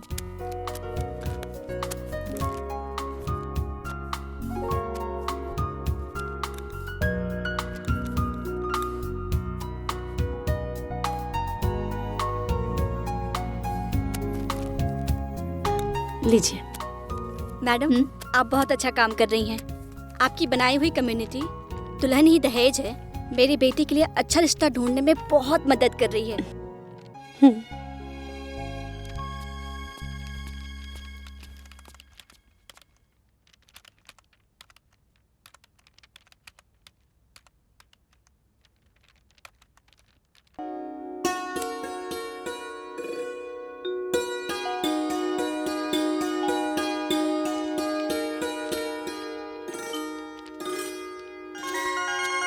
Hello जी, क्या मेरी बात राकेश जी से हो रही है? जी, मैं राकेश। आप कौन? जी, मैं विद्या गोपाल बात कर रही हूँ। नमस्ते। नमस्ते जी, बोलिए। नमस्ते। एक्चुअली मेरी कम्युनिटी फैमिली ने मेरे फ्यूचर हस्बैंड के लिए आप ही को सर्टिफाई किया है। अरे वाह, कम्युनिटी सर्टिफिकेशन।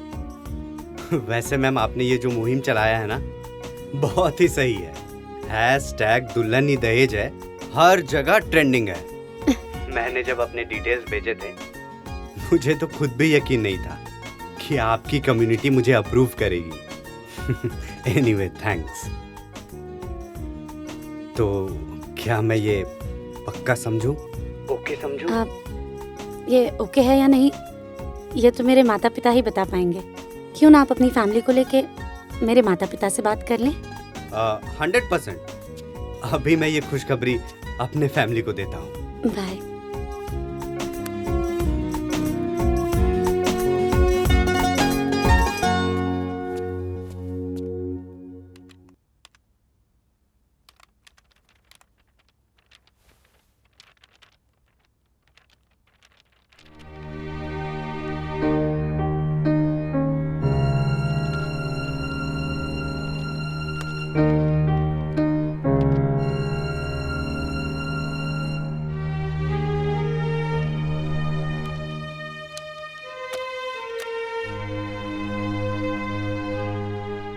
हम अंदर ना सर प्लीज 5 मिनट खातिर हमरा जाए दी। हेलो राम सिंह जी। जय हिंद मैडम। जय हिंद। नीचे कुछ प्रॉब्लम है क्या? हाँ मैडम, एक औरत है ना आपसे मिलने के लिए बहुत जिद कर रही है। मैडम मुझे जरूरी बात करनी है आपसे। मैडम प्लीज मुझे आपसे मिलना है मैडम। अच्छा ठीक है, उसे अंदर भेजो। जी मैडम, लेके आते हैं मैडम अभी। ये जी गेट खोलो, गेट खोलो जल्दी। आइए चलिए।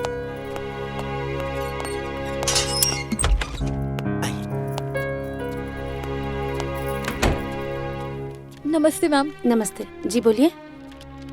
मैम आपकी शादी जिस लड़के से हो रही है ना, मैं उसकी बड़ी बहन हूँ। अरे आप बैठिए ना, खड़ी क्यों हैं? ओके। कुछ चाय कॉफी मंगाएं आपके लिए? नहीं मैम, थैंक यू। वो आप कह रही थी कि आपको मुझसे कुछ ज़रूरी बात करनी है। मैम अब आप मेरे भाई से शादी मत करिए। क्यों? मत करिए मैम। क्या आपके भाई शराबी हैं? नहीं मैम। तो उन्हें जुआ खेलने की लत है? नहीं। तो क्या वो लड़कियों के साथ बदतमीजी करते हैं? नहीं मैम, ऐसी तो कोई अवगुण नहीं है मेरे भाई में मैम। तो फिर आप क्यों शादी करने के लिए मना कर रही हैं? उसकी सबसे बड़ी गलती है कि वो खामोश रहता है। खामोश रहता है मतलब? मैम आज से 6 साल पहले मेरे माँ बाप ने बहुत धूमधाम से मेरी शादी बहुत अच्छे घर में की। 2-3 महीने तक सब ठीक था मैम। उसके बाद बात ही बात में मेरे ससुराल वाले दहेज का जिक्र करने लगे और 1.5 साल बीतते बीतते दहेज के लिए मेरा पति मुझ पर हाथ भी उठाने लगा। ये बात मैंने अपने माँ बाप को बताई मैम। उन्होंने मुझसे सब्र रखने और इस बात के लिए कुछ हल ढूंढने की बात कही, लेकिन मैम एक सड़क दुर्घटना में मेरे माँ बाप की मृत्यु हो गई। उसके बाद हालात बद से बदतर हो गए, लेकिन मेरी जिंदगी में एक उम्मीद हुई जब मुझे पता चला कि मैं माँ बनने वाली हूँ। 1 साल तक मेरे ससुराल वालों ने दहेज की बात तक नहीं की, लेकिन बस मेरी बेटी के पैदा होने तक 1.5 साल तक मैंने जैसे तैसे अपनी और अपनी बेटी की जान बचाई मैम। पर जब मुझसे लगा कि अब मुझसे नहीं हो पाएगा, तब मैंने अपनी आखिरी उम्मीद अपने भाई से मदद मांगी। मैंने उससे कहा कि मैं ऐसे परिवार में नहीं रह सकती जहाँ सिर्फ मुझे दहेज के लिए रखा जाता है और मेरी बेटी उनके लिए बोझ है मैम। मेरे भाई ने मुझसे कहा कि वो मेरा और मेरी बेटी का खर्च तो उठा सकता है, लेकिन ये बदनामी नहीं उठा सकता कि जहाँ मेरे स्वर्गवासी पिता ने मेरी शादी तय की है वो रिश्ता गलत है।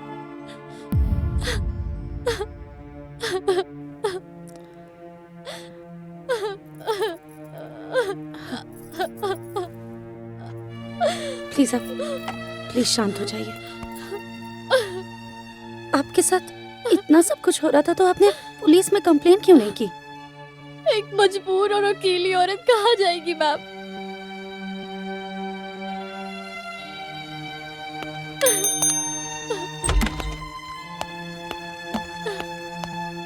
जय हिंद मैडम। जय हिंद। इनकी कंप्लेन लिखिए और 498 के तहत जितने भी केसेस बना सकते हैं उतने केसेस लगाकर इनके ससुराल वालों को अंदर करिए। जी मैडम।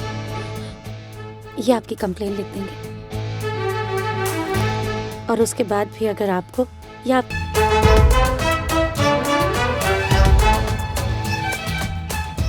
हेलो जी, मुझे कुछ जरूरी बात करनी है आपसे। आपने इतना अर्जेंट क्यों बुलाया? कोई जरूरी काम था? मेरी कम्युनिटी फैमिली में हमारे जिले की लगभग सारी बहनें जुड़ी हैं और वो हर बहन एक दूसरे के सपोर्ट में खड़ी रहने को तैयार है, लेकिन आप कैसे आदमी हैं? आप आदमी होके अपनी ही बहन के सपोर्ट में खड़े नहीं हो पाए? आपके जैसा डरपोक और स्पाइनलेस इंसान मुझसे तो क्या किसी भी लड़की से शादी करने के लायक नहीं है। अगर आप में थोड़ी सी भी समझ बाकी है तो जाइए और जाकर अपनी बहन का साथ दीजिए। 6 साल तो उसने जिल्लत भरी जिंदगी जी है, कम से कम अब तो वो और आपकी भांजी स्वाभिमान से जी सके। अब प्लीज जाइए।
हेलो सर। जय हिंद। सर आप यहाँ? क्यों, मैं नहीं आ सकता क्या? नहीं सर, ऐसी बात नहीं, आप आइए ना सर प्लीज।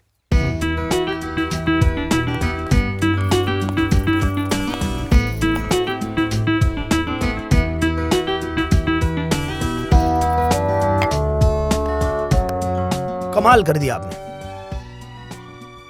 दुल्हन ही दहेज वाला जो आपने मुहिम चलाया है ट्रेंड करने लगा है। जहां देखिए बस उसी की चर्चा हो रही है। अगर आप ही की तरह हर जिले पे डीएम हो जाए तो बदलते भारत की तस्वीर हम लोग जल्दी देख पाएंगे। थैंक यू सर। हाँ, एक बात और विद्या जी, आप भी अब दुल्हन बनने की तैयारी कर लीजिए, क्योंकि आपकी शर्त के अनुसार मैंने वो फैमिली ढूंढ लिया है जिसमें 3 पुश्तों में ना कभी किसी ने दहेज लिया है और ना दहेज दिया है, और वो फैमिली आपके सामने है। हाँ बिटिया, जब हम ब्याह कैनी बिना दहेज के, लेकिन आज तक हमरा मान सम्मान में कोई भी कमी ना आई। सही न दुल्हन? सही कहानी अम्मा। हम तो अपना आपके बहुत सौभाग्यशाली समझिला कि ऐसन खानदान में हमार शादी भई। 1 रुपया भी दहेज ई खानदान में ना लिहल जाला, और ई खानदान के बहू बेटी के इतना मान सम्मान दिहल जाला, शायद ही कोनो खानदान में ऐसन बेटी बहू के सम्मान दिहल जात होई। सासू माँ बिल्कुल सही कह रहल बानी। हमके तो अपने ससुराल में अइले बस कुछ ही साल भइल, लेकिन ई कुछ साल में हम पूरी जिंदगी की खुशियाँ पाले ले बानी।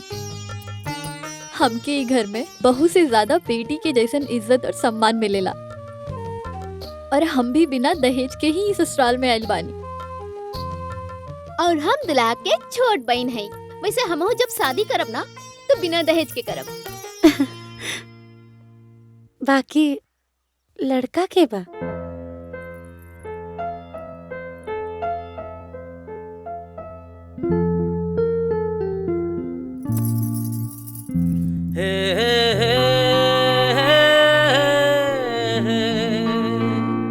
ला ला ला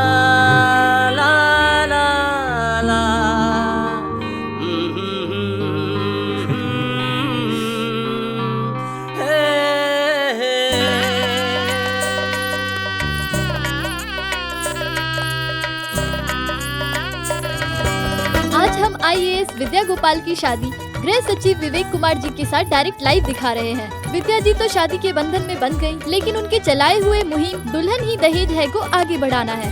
एक दूसरे का साथ देते हुए समाज में दहेज रूपी दानव को खत्म करते हुए हमें दहेज मुक्त भारत बनाना है। क्या आप हमारा साथ देंगे?